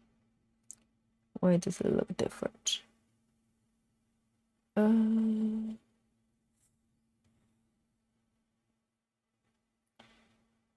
Over here, 3, 1, 2, 1, 2, 3. So I must have. It's different. Yeah, that's correct.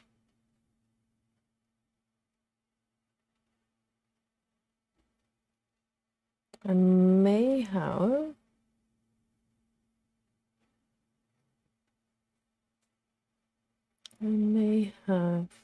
A stitch. Oh, I see. Okay. I know what's going on now. 1, 2, 3. Got it. It's here actually. 1, 2, 3.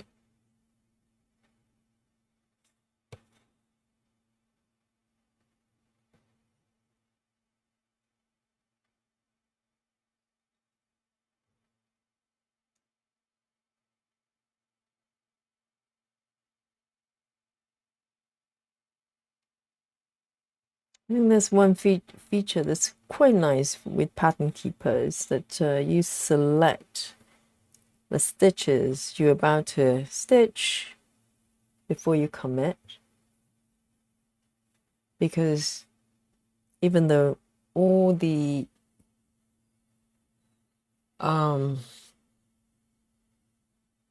stitches of the same colors are being highlighted, because there's so many involved, it's very easy to get lost. So it kind of helps if you're able to highlight the ones you're about to stitch. So that's one thing I kind of miss.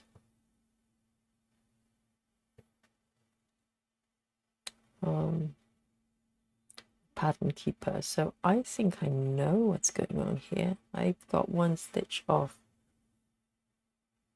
here. So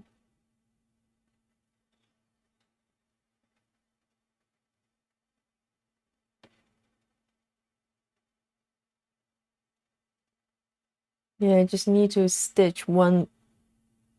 Oh, hang on. No, I want to undo this one. Because you use all the stitches to reference your location. If you just have one stitch off, sometimes it throws you off. It's this one actually. It's better. That's why I can't do massive long distance cross country. My pattern will end up looking very different from how it's intended. Okay, so I think I'm gonna go this way.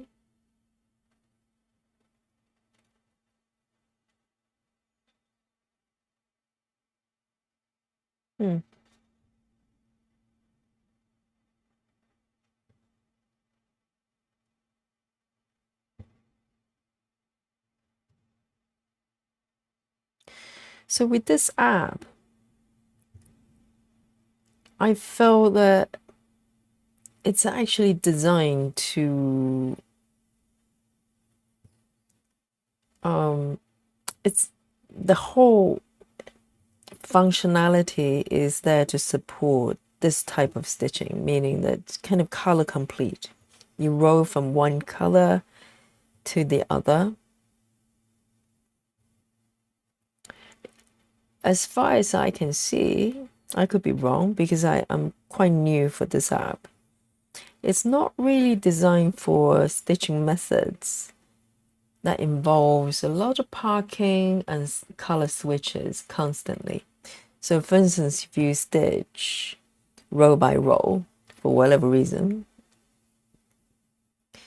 it means you're switching colors all the time and park and switch and park. I don't think this app is really designed for that. So even though it's very powerful, it's not really catered for that kind of stitching method. Pattern Keeper would be the best for that. But then Pattern Keeper, you can't really sort your colors or stitch counts based on anything other than the entire project. So you can't do this kind of method with the Pattern Keeper. So it really depends on how you like to stitch. I mean, for me, I try everything. I'm happy to try everything. And I'll use all of them basically for different purposes. But it would be nice to have an app that can do everything. Wouldn't that be a dream? So if there's any developers out there want to tap into this massive market, you know, there's still a gap there you can fill.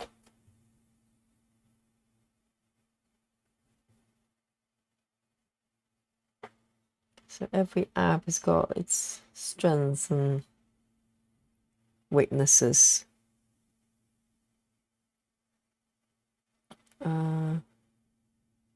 Okay, 3 here. Another one.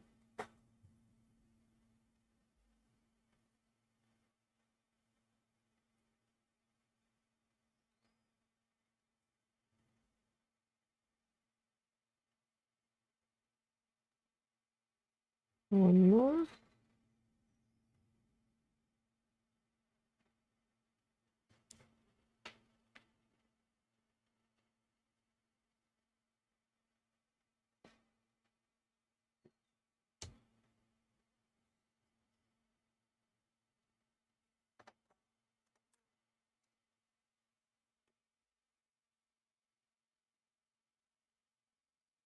Beautiful.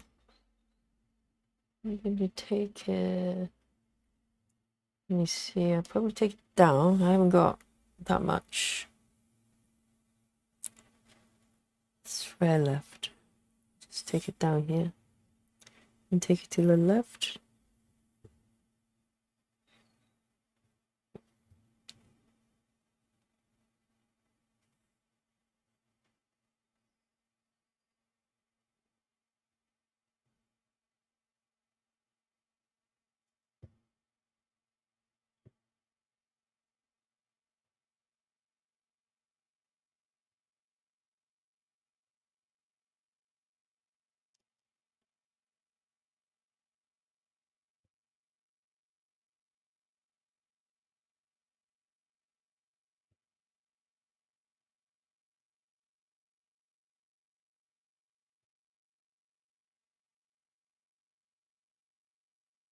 And 2 here.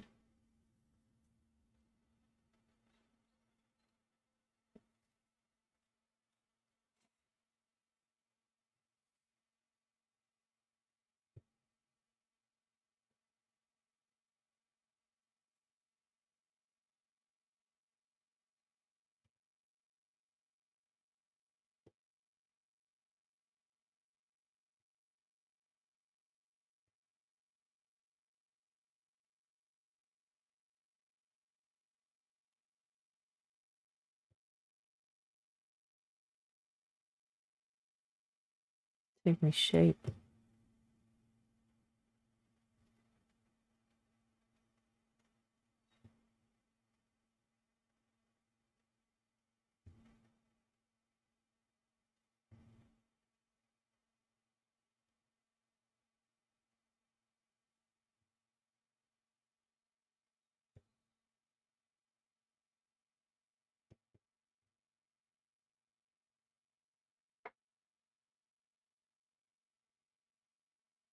Oh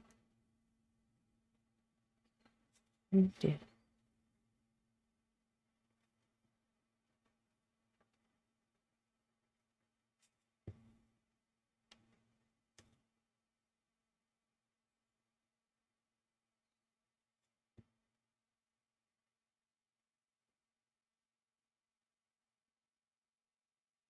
The last one over here.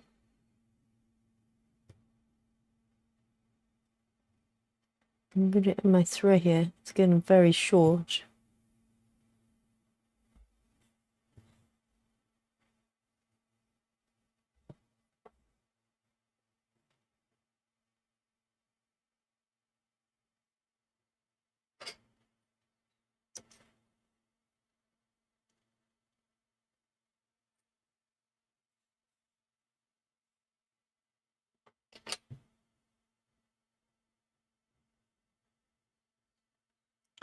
So there's 3 more on this side. I'll get back over there. 3042.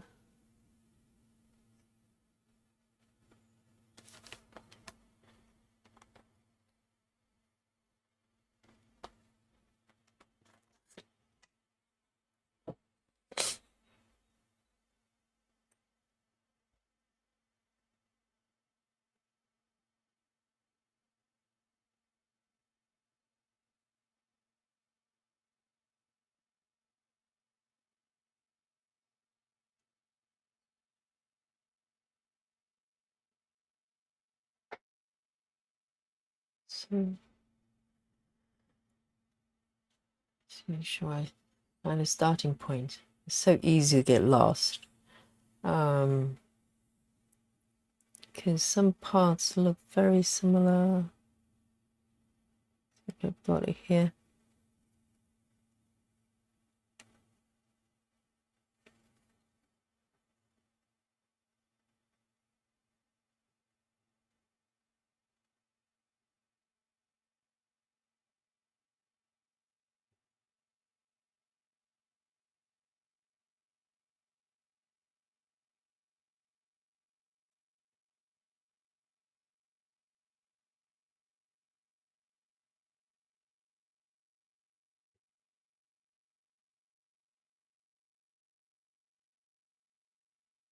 Getting dark outside now.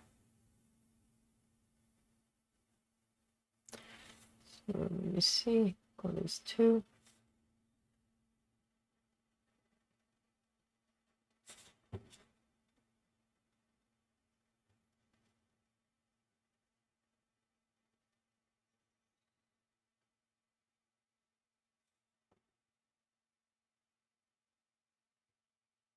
Three.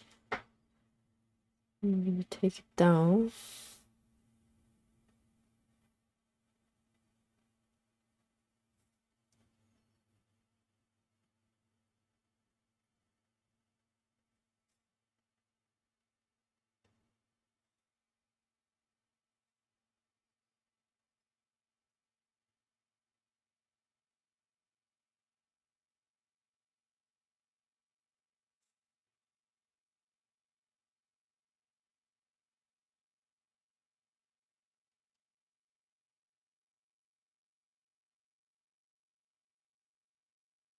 A pretty color though.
loose stitch bottom there.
Right.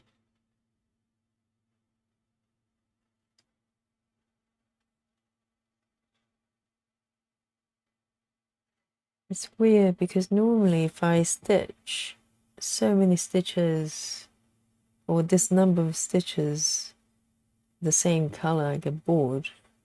But because I have to really look where I'm going and spot the patterns, it's actually really good fun.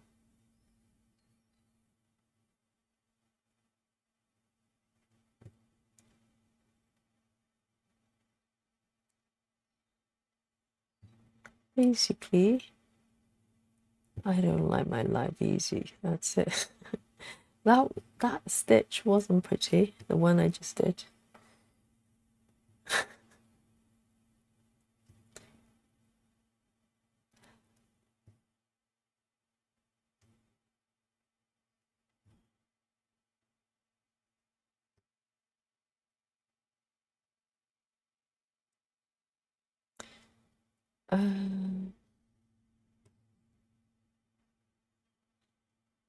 Let's have a look.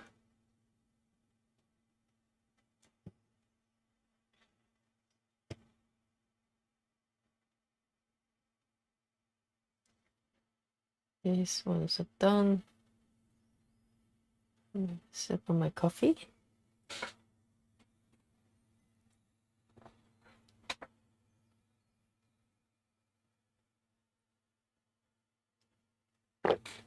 It's 9:21 p.m. in London.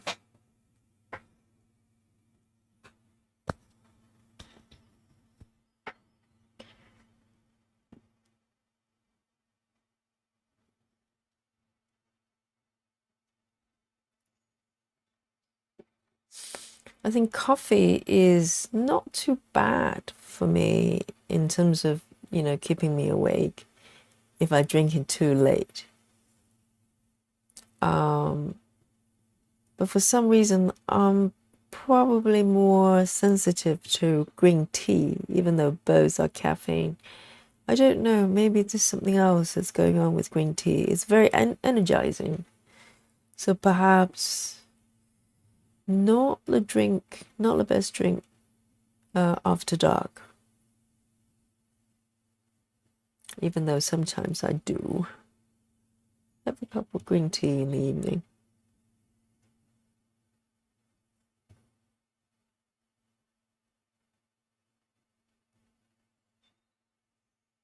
Okay, so it's here.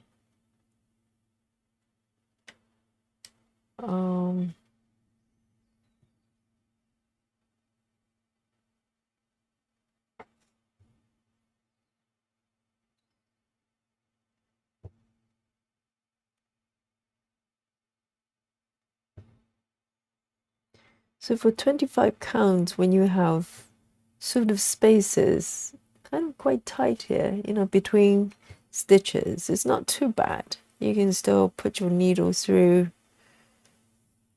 I just jinxed it. You can still do it and still have a sort of quite nice stitching experience. But sometimes with larger stitches, like maybe 20 counts downwards, I'll probably try to avoid boxed in stitches as much as I can. Because sometimes it's no fun when you try to put your needle through, but it just wouldn't go through. I don't enjoy that much. But single strand is really quite flexible. So I can be more free with the stitching methods.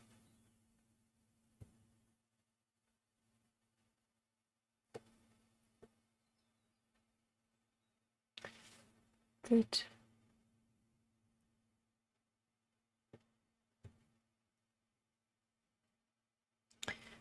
Let me see, I've got these ones here. Maybe one more. Have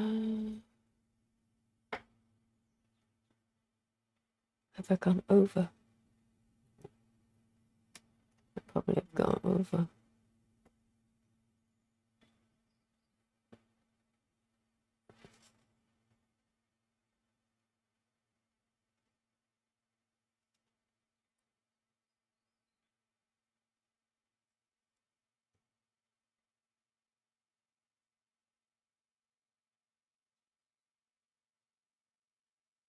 Okay.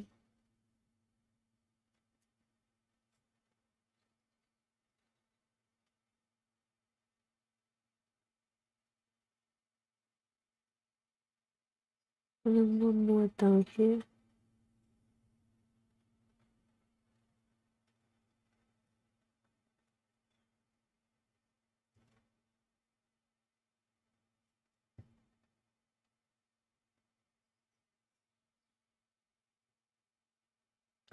So I've got 5 more to go. 5 more stitches for this color, but I'm running low. I'm gonna end this one.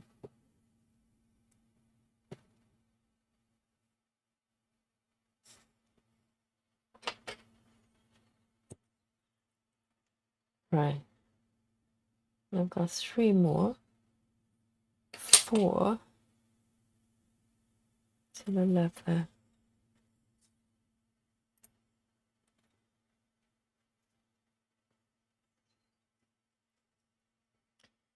Three, 0, 4, 2. Let me see.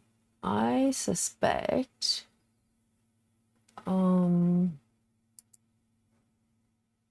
only got, okay, so I've got, oops, I've got 1, 2, 3, 4, 5 colors to go, but you can see the number is increasing. The last number will be 142. That's pretty ambitious.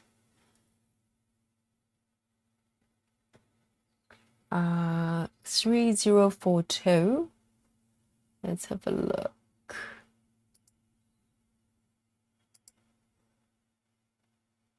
Three, 0, 4, 2.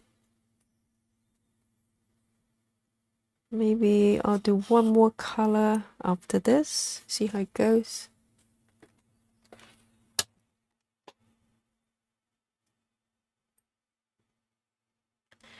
So this area doesn't look large, but it's got 1, 2, 3, 4, 5.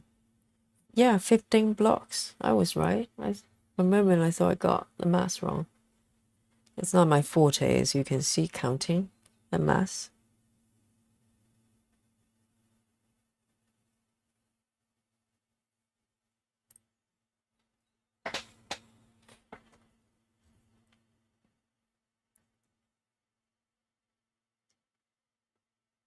And we've got 4 more stitches for this color.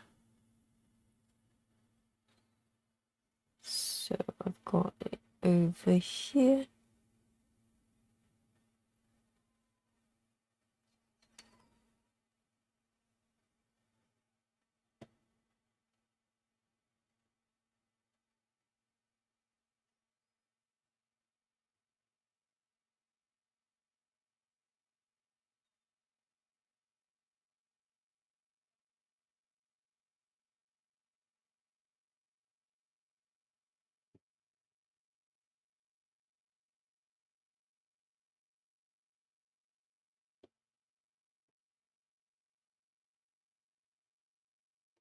And 2 more down here.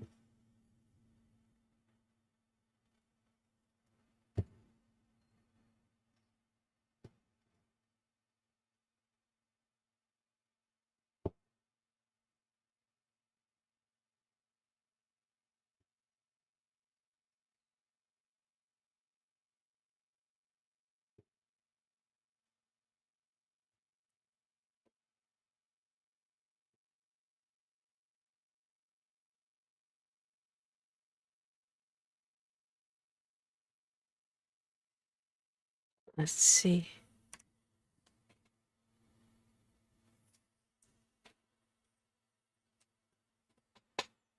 I think 2 sessions ago I did a stream that was close to 5 hours. And I couldn't believe it because it really felt like a couple of hours, maybe. It's crazy. Sometimes when you focus on stitching, time just disappears.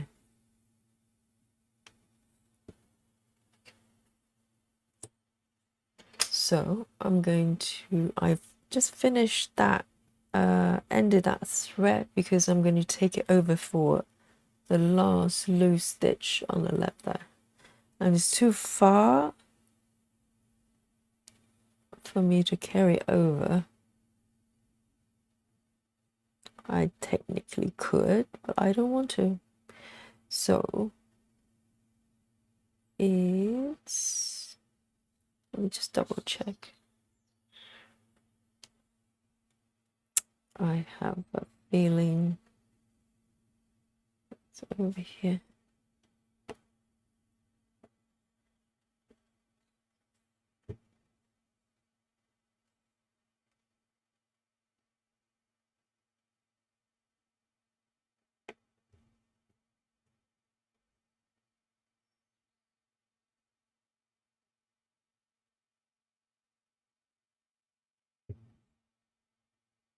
Oops. It's come off.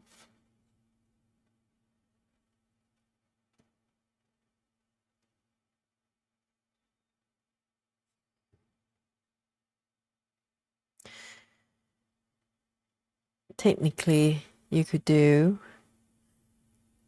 oh, it's a little, hang on, let me get the hair off.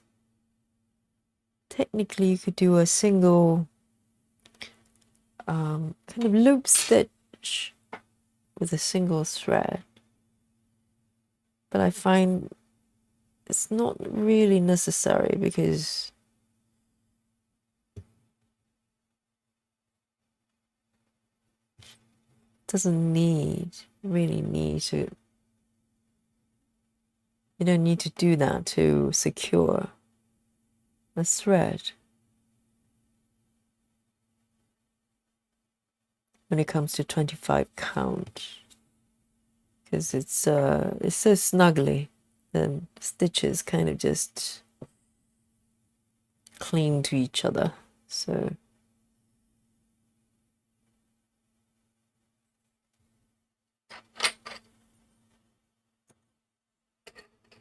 right, last stitch for this color 3042.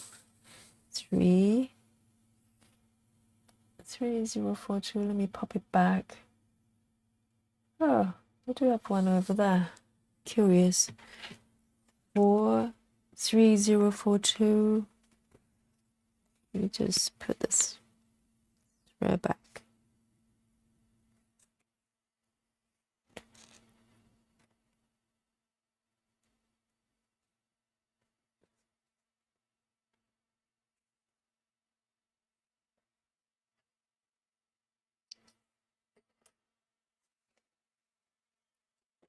Right.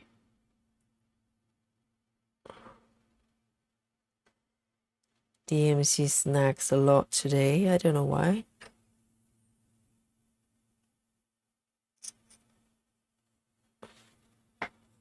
I don't get that with CXC, funny enough.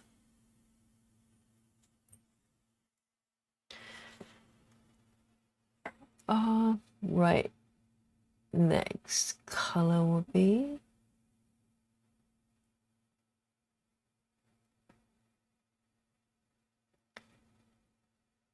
452. 452.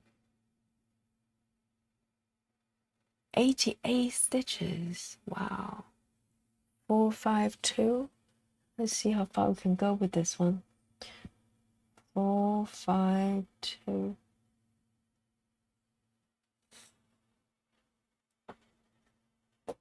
Right. Let's move it over here.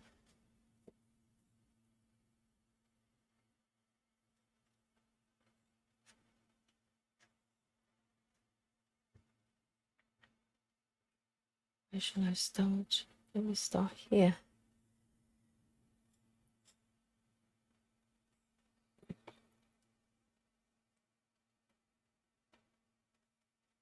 And then circle to the left.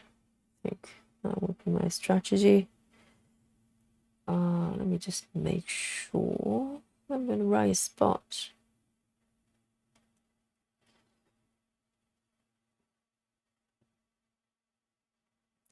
I think that stitch is done actually, but it's not marked. That's why I'm confused. Okay, let me move it down here. So that one's done.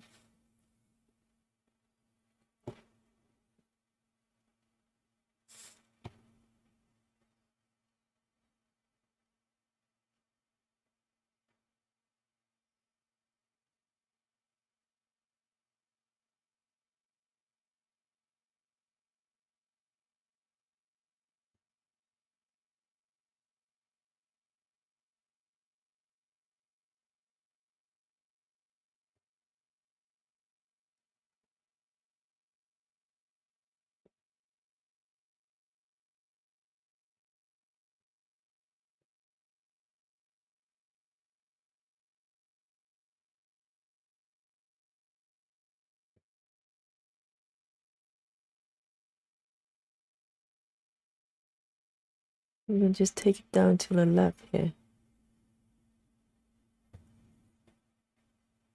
So you need to have a plan because the stitches are flowing into different directions.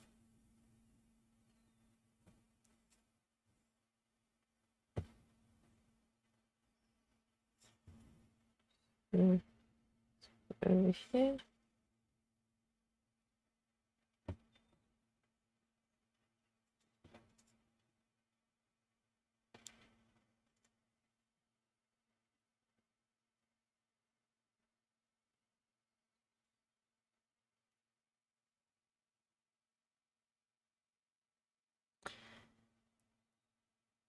And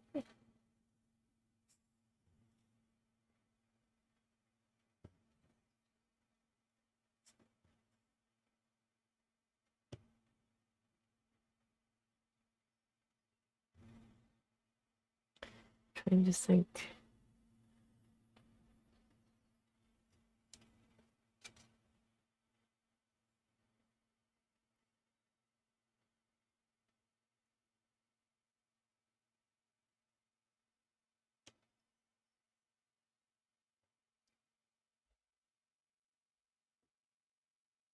Thinking whether I should do row by row or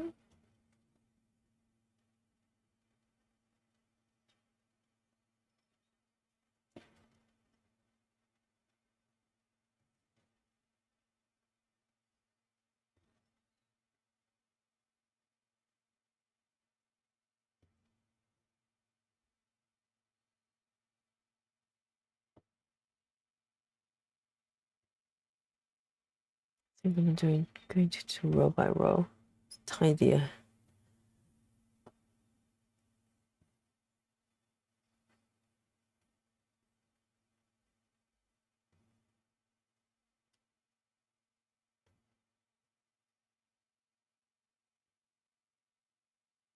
I'm looking forward to looking at. Oh, hang on a sec. Yeah, I was about to say I'm looking forward to checking the final stitch count today, but I just realized I actually stitched a little bit earlier today, so the counts might not be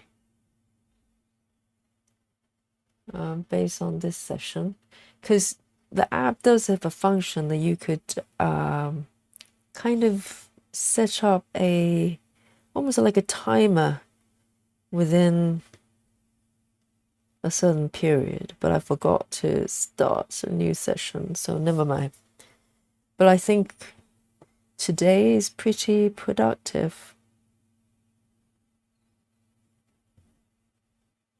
and it's, you know, it's not really me to stitch to stitch fast at all. But I think this method, for some reason, is just a bit faster. Actually, quite a lot faster comparing to other methods. It's a mystery. Let me see.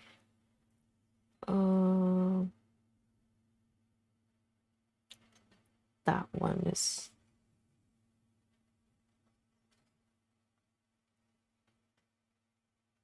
done.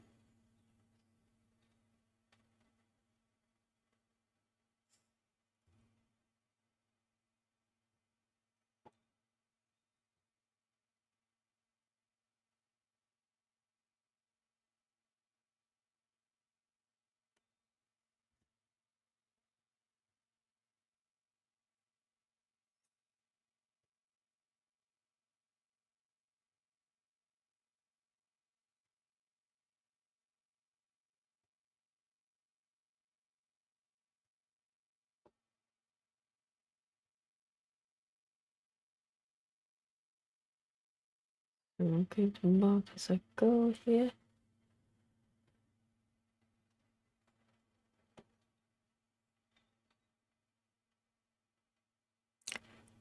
Where am I?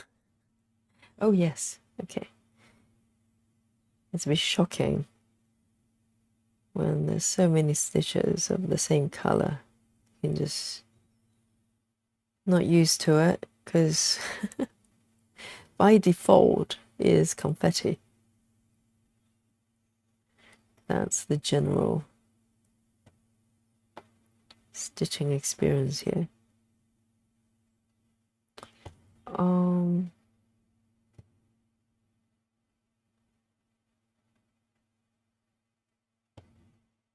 So those ones.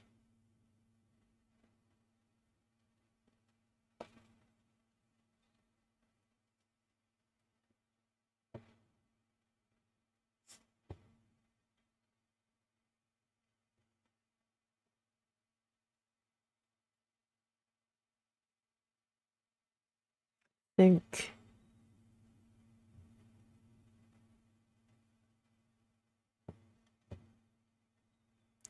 just let me see, 67, that's a bit ambitious.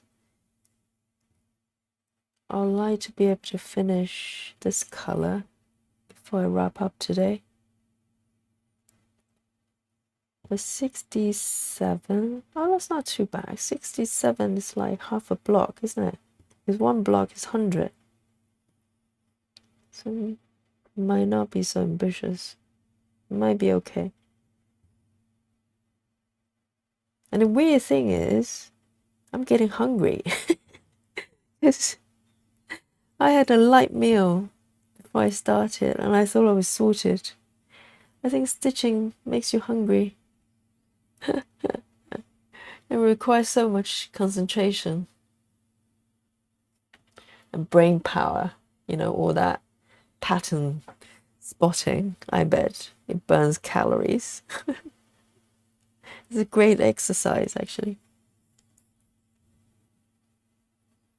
Because sometimes I can do yoga for like hours. Sometimes I teach 2, 3 classes at the same time, back to back. And I never feel hungry or tired. But I think I probably burn more calories just stitching.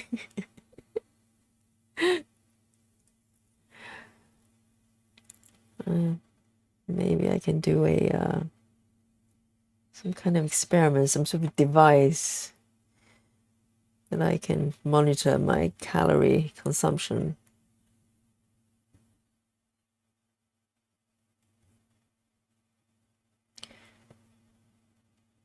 And there are quite a lot of students, they wear Apple Watches when they come to my classes. And the weird thing is, a lot of them come to me and go, oh, geez, I burn about 200, 300 calories. Whereas if they go to classes like HIIT or Zumba or whatever, they don't really burn that many. Sometimes under 200. So it's a myth that people think that you come to yoga, you kind of just breathe and do a bit of stretches. It's hard. At least my classes are hard.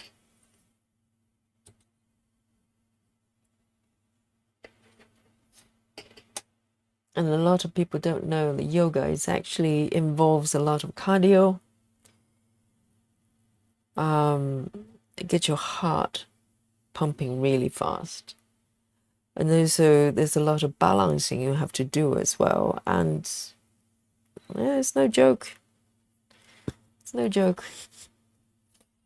It's not just breathing and stretching, even though that's, of course, you do. 452. 452. I need another thread, another strand. 452. And yoga, for some reason, you get more women. I think, well, maybe classes generally, they attract more women than men. 452. Let me see. 52. Right here. And I think some people think it's like yoga is like ladies exercise, and just wait till they come to a class. Because I have I do classes at gyms as well. Gym classes are interesting because a lot of people who never done yoga can just walk into a class and without any kind of prior knowledge or experience there. So it's quite rewarding to teach because a lot of people experience your classes as their first time in yoga. So, and I remember there was this general manager of this branch, really, really nice guy. And he's a fitness trainer as well, so he's quite fit, right? You would have thought. He was quite fit. And so normally he teaches he's kind of personal trainer.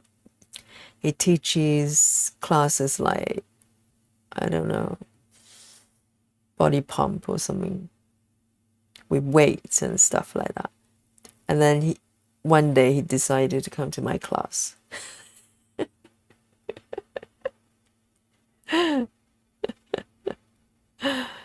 Let's say it took him a while before he came back again.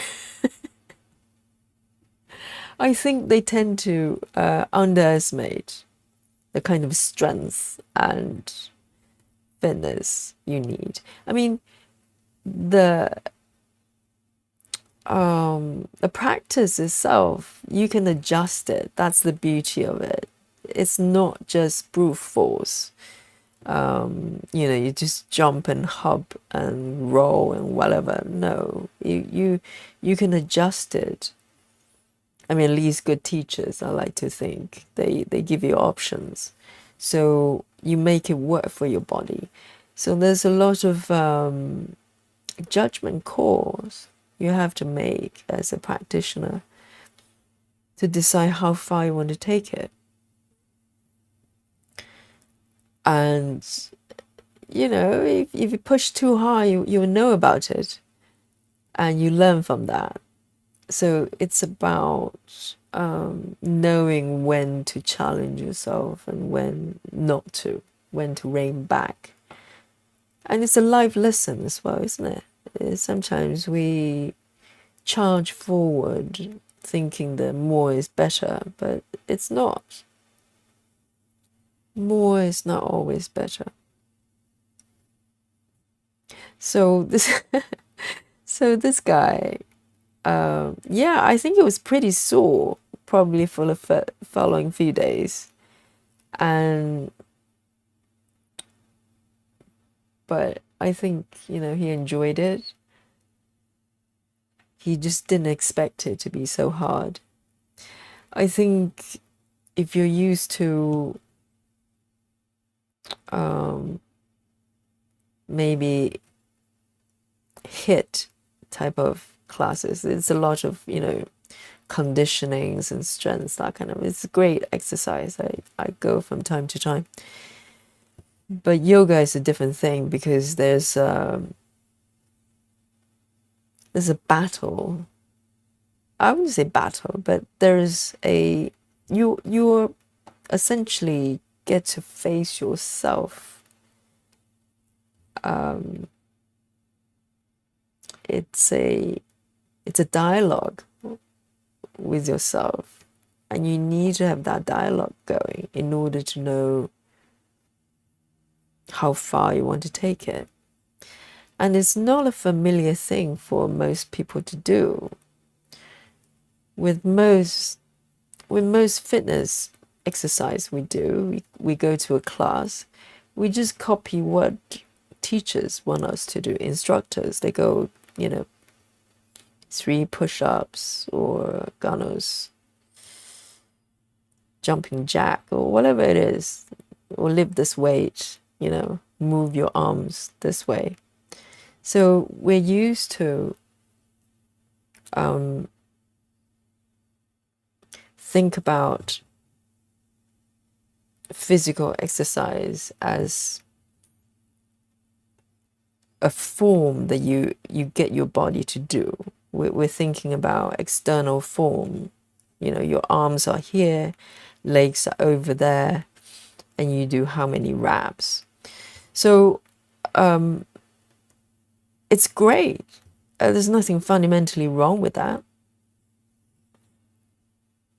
But if you're used to that kind of outward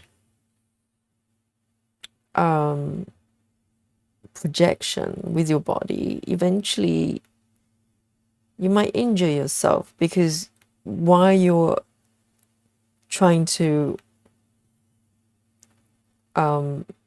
make your body to look like someone else's in terms of movement, because you're copying the movement rather than thinking about what's happening to your body, then you're trying to get your body to conform to some sort of external shape, and that may or may not work for your body. So a lot of yoga practicing, the practice itself is actually embracing where you are right now, rather than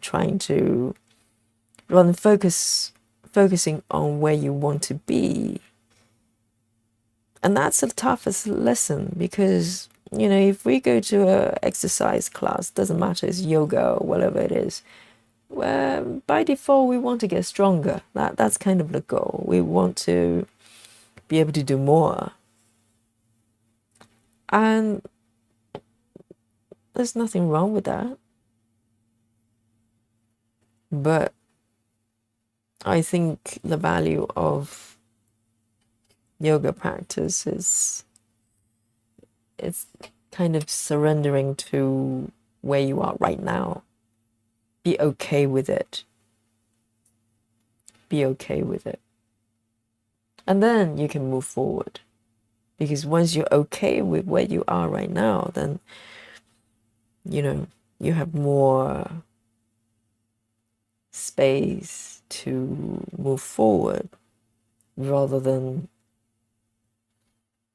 engage in a lot of criticism or judgments. We're pretty harsh on ourselves. And the worst thing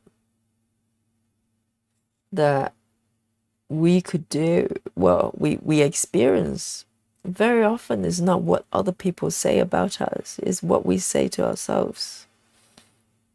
I think the inner dialogue, can be so harsh. So a lot of practice it's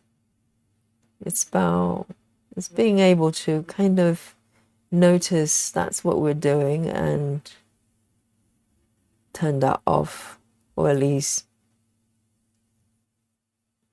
lower the volume and learn to interpret it, in terms of things we say to ourselves, and knowing that most of it is probably not true. It's about questioning the kind of automatic reactionary response that we have sometimes we inflict on ourselves.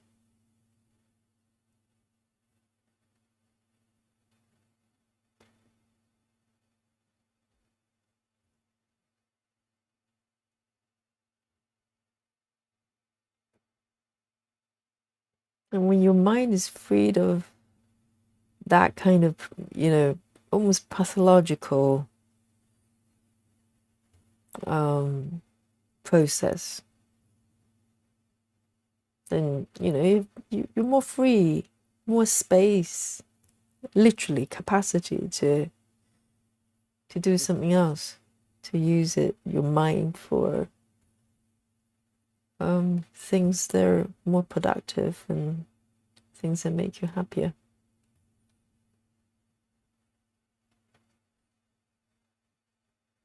And I had to learn it in a very, very hard way.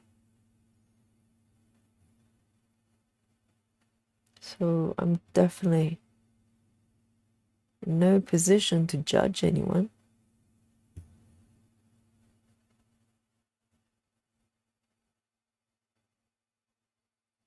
But you learn eventually.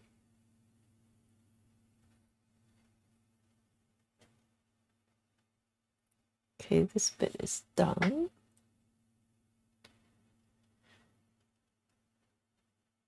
It's not bad at all. I might be able to complete this color.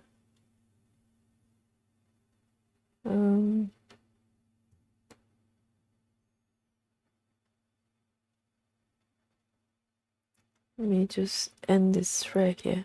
It's getting a bit short.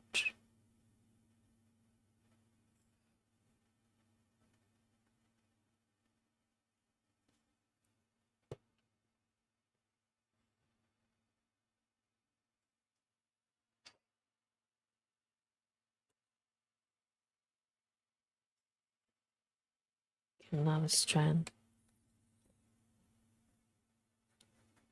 New cupcake there. 452. 452.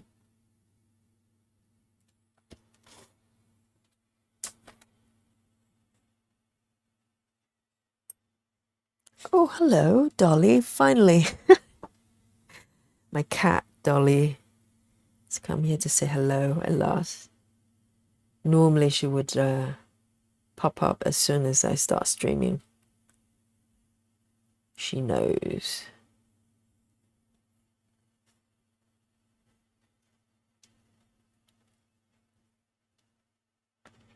So I'm going to start from here.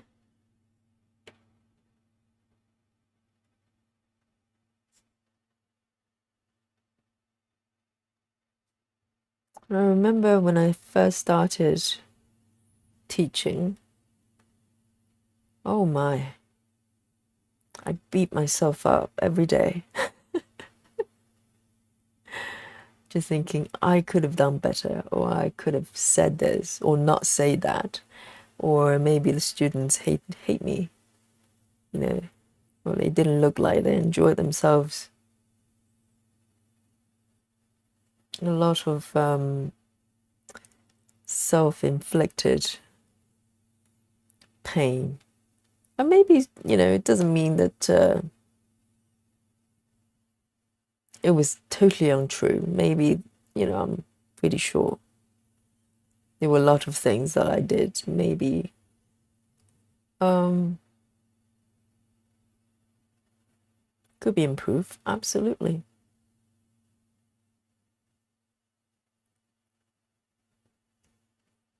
But it's about learning that when you teach, it's not about you. Sometimes, you know, with new teachers, they look for advice.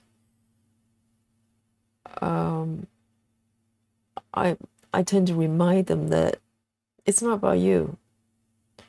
And perhaps we put too much focus on ourselves when the students really just come to the space and they do, you know, they want to practice yoga or for whatever reason, fitness or whatever for their mind. They're not thinking about you. You're just a voice. You're just there to help them. You're a guide, you know. It's like if you go traveling somewhere and you have a travel guide, it's not about the tour guide. Your focus is on your journey, on your traveling. It's a bit like that. You're just taking them through. And of course, you know, it's a good thing that if you try to improve and do better, but you shouldn't take things too personally because, again, it's not about you. And once you accept that and regain that perspective, it's a lot easier to figure out how you can do better and not focus on beating yourself up.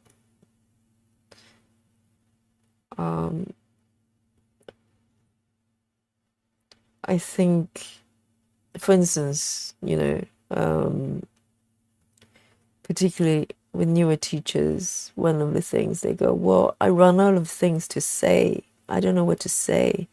And I end up with this awkward silence.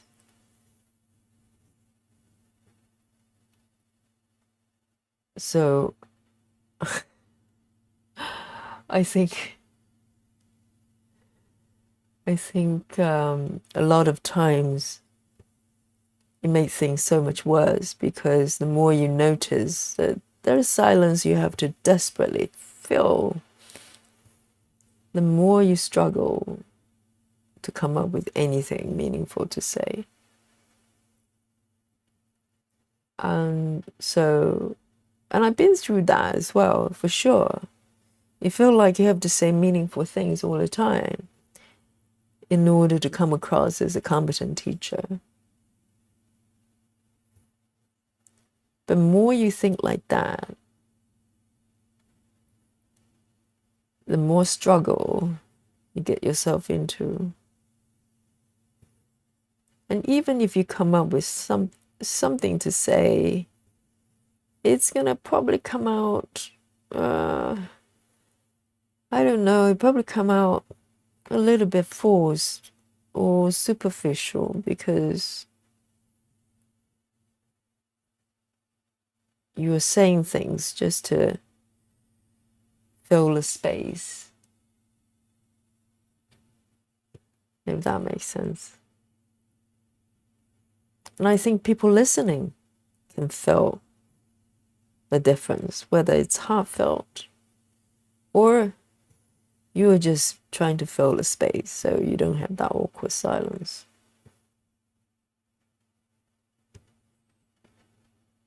I think.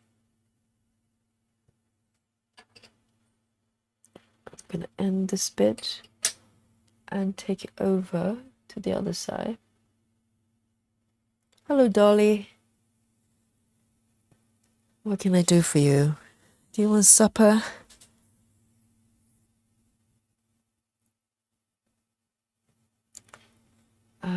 So I've got a few more stitches there. I've got 15 to go, so not too bad. I might be able to, not might, I will finish the 15 stitches if I can figure out where I put my needle next. So here's one stitch here, two.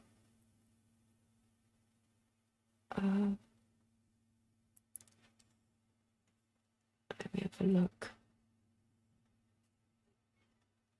Hey, sweetie. Hello, Dolly. Oh, babe. Hang on.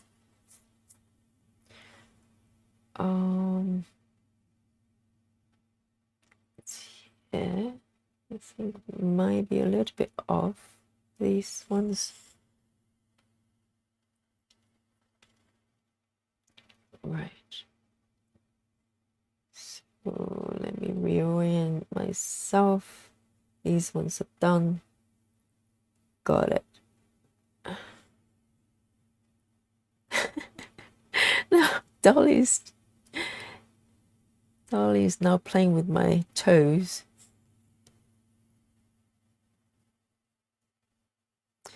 Babe.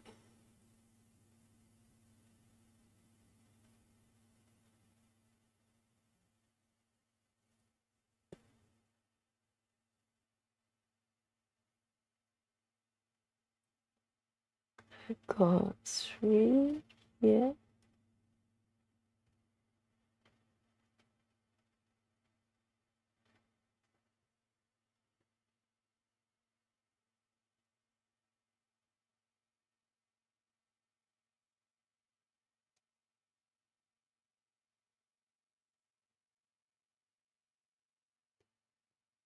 So I think the thing to remind myself, and also if I get to speak to other teachers as well, if they feel like there's a void they need to fill, or feel like they have to say something profound all the time, is to remind myself and also other teachers that I'm not responsible for anyone's spirituality. That's not my role. We're not here to heal anybody or to enlighten anybody. Sometimes the yoga teachers mistaken that's their role to be. That's not my role. That's not our role.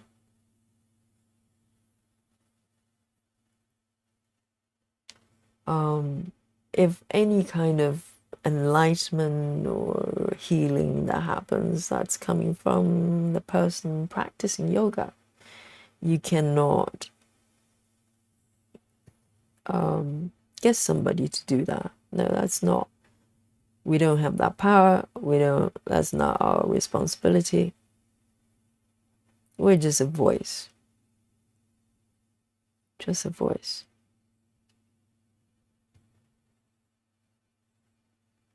And that's it.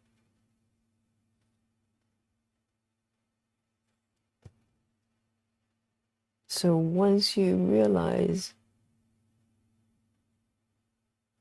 you let go of that kind of sense of responsibility, and and things become a lot easier. So whatever you say is actually authentic and heartfelt. You're not saying it to sound like somebody or to be something.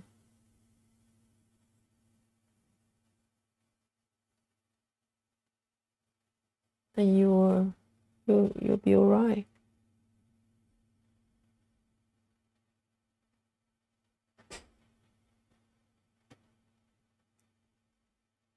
I've got 8 to go. Hey, not bad.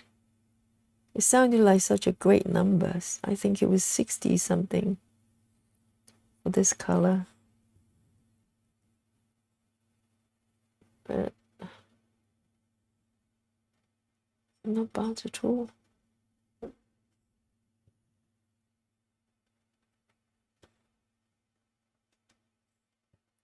Two over here.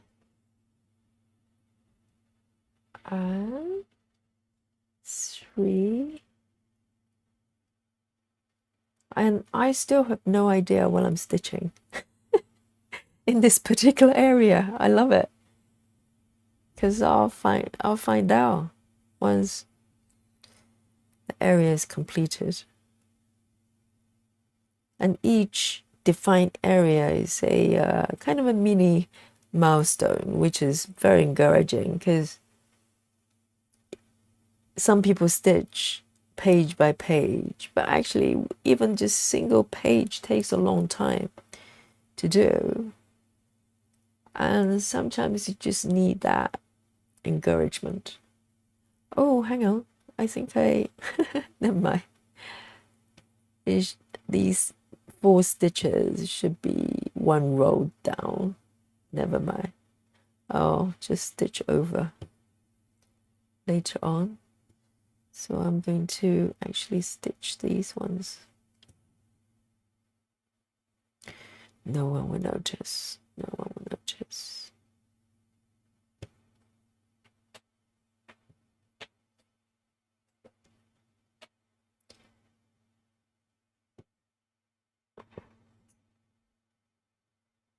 Okay. So maybe slide it over here.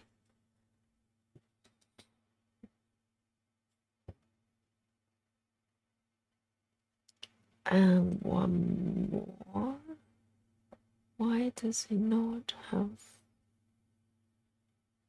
So there's 1 purple stitch missing as well. Never mind.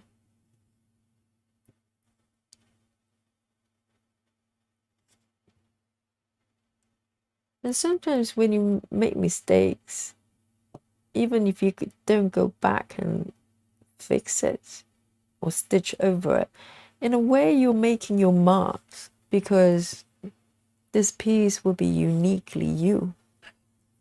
No one else will have the same piece with this, identical stitches. So mistakes are a beautiful thing.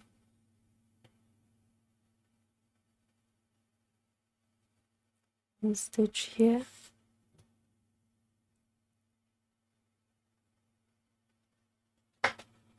Oh, good morning from Japan. Is it Vega? Hello. Greetings to Japan. Amazing. What time is it over there? It's like quite a few hours differences. It's probably still quite early over there, or maybe it's quite late. I don't know which way it's supposed to go. Welcome.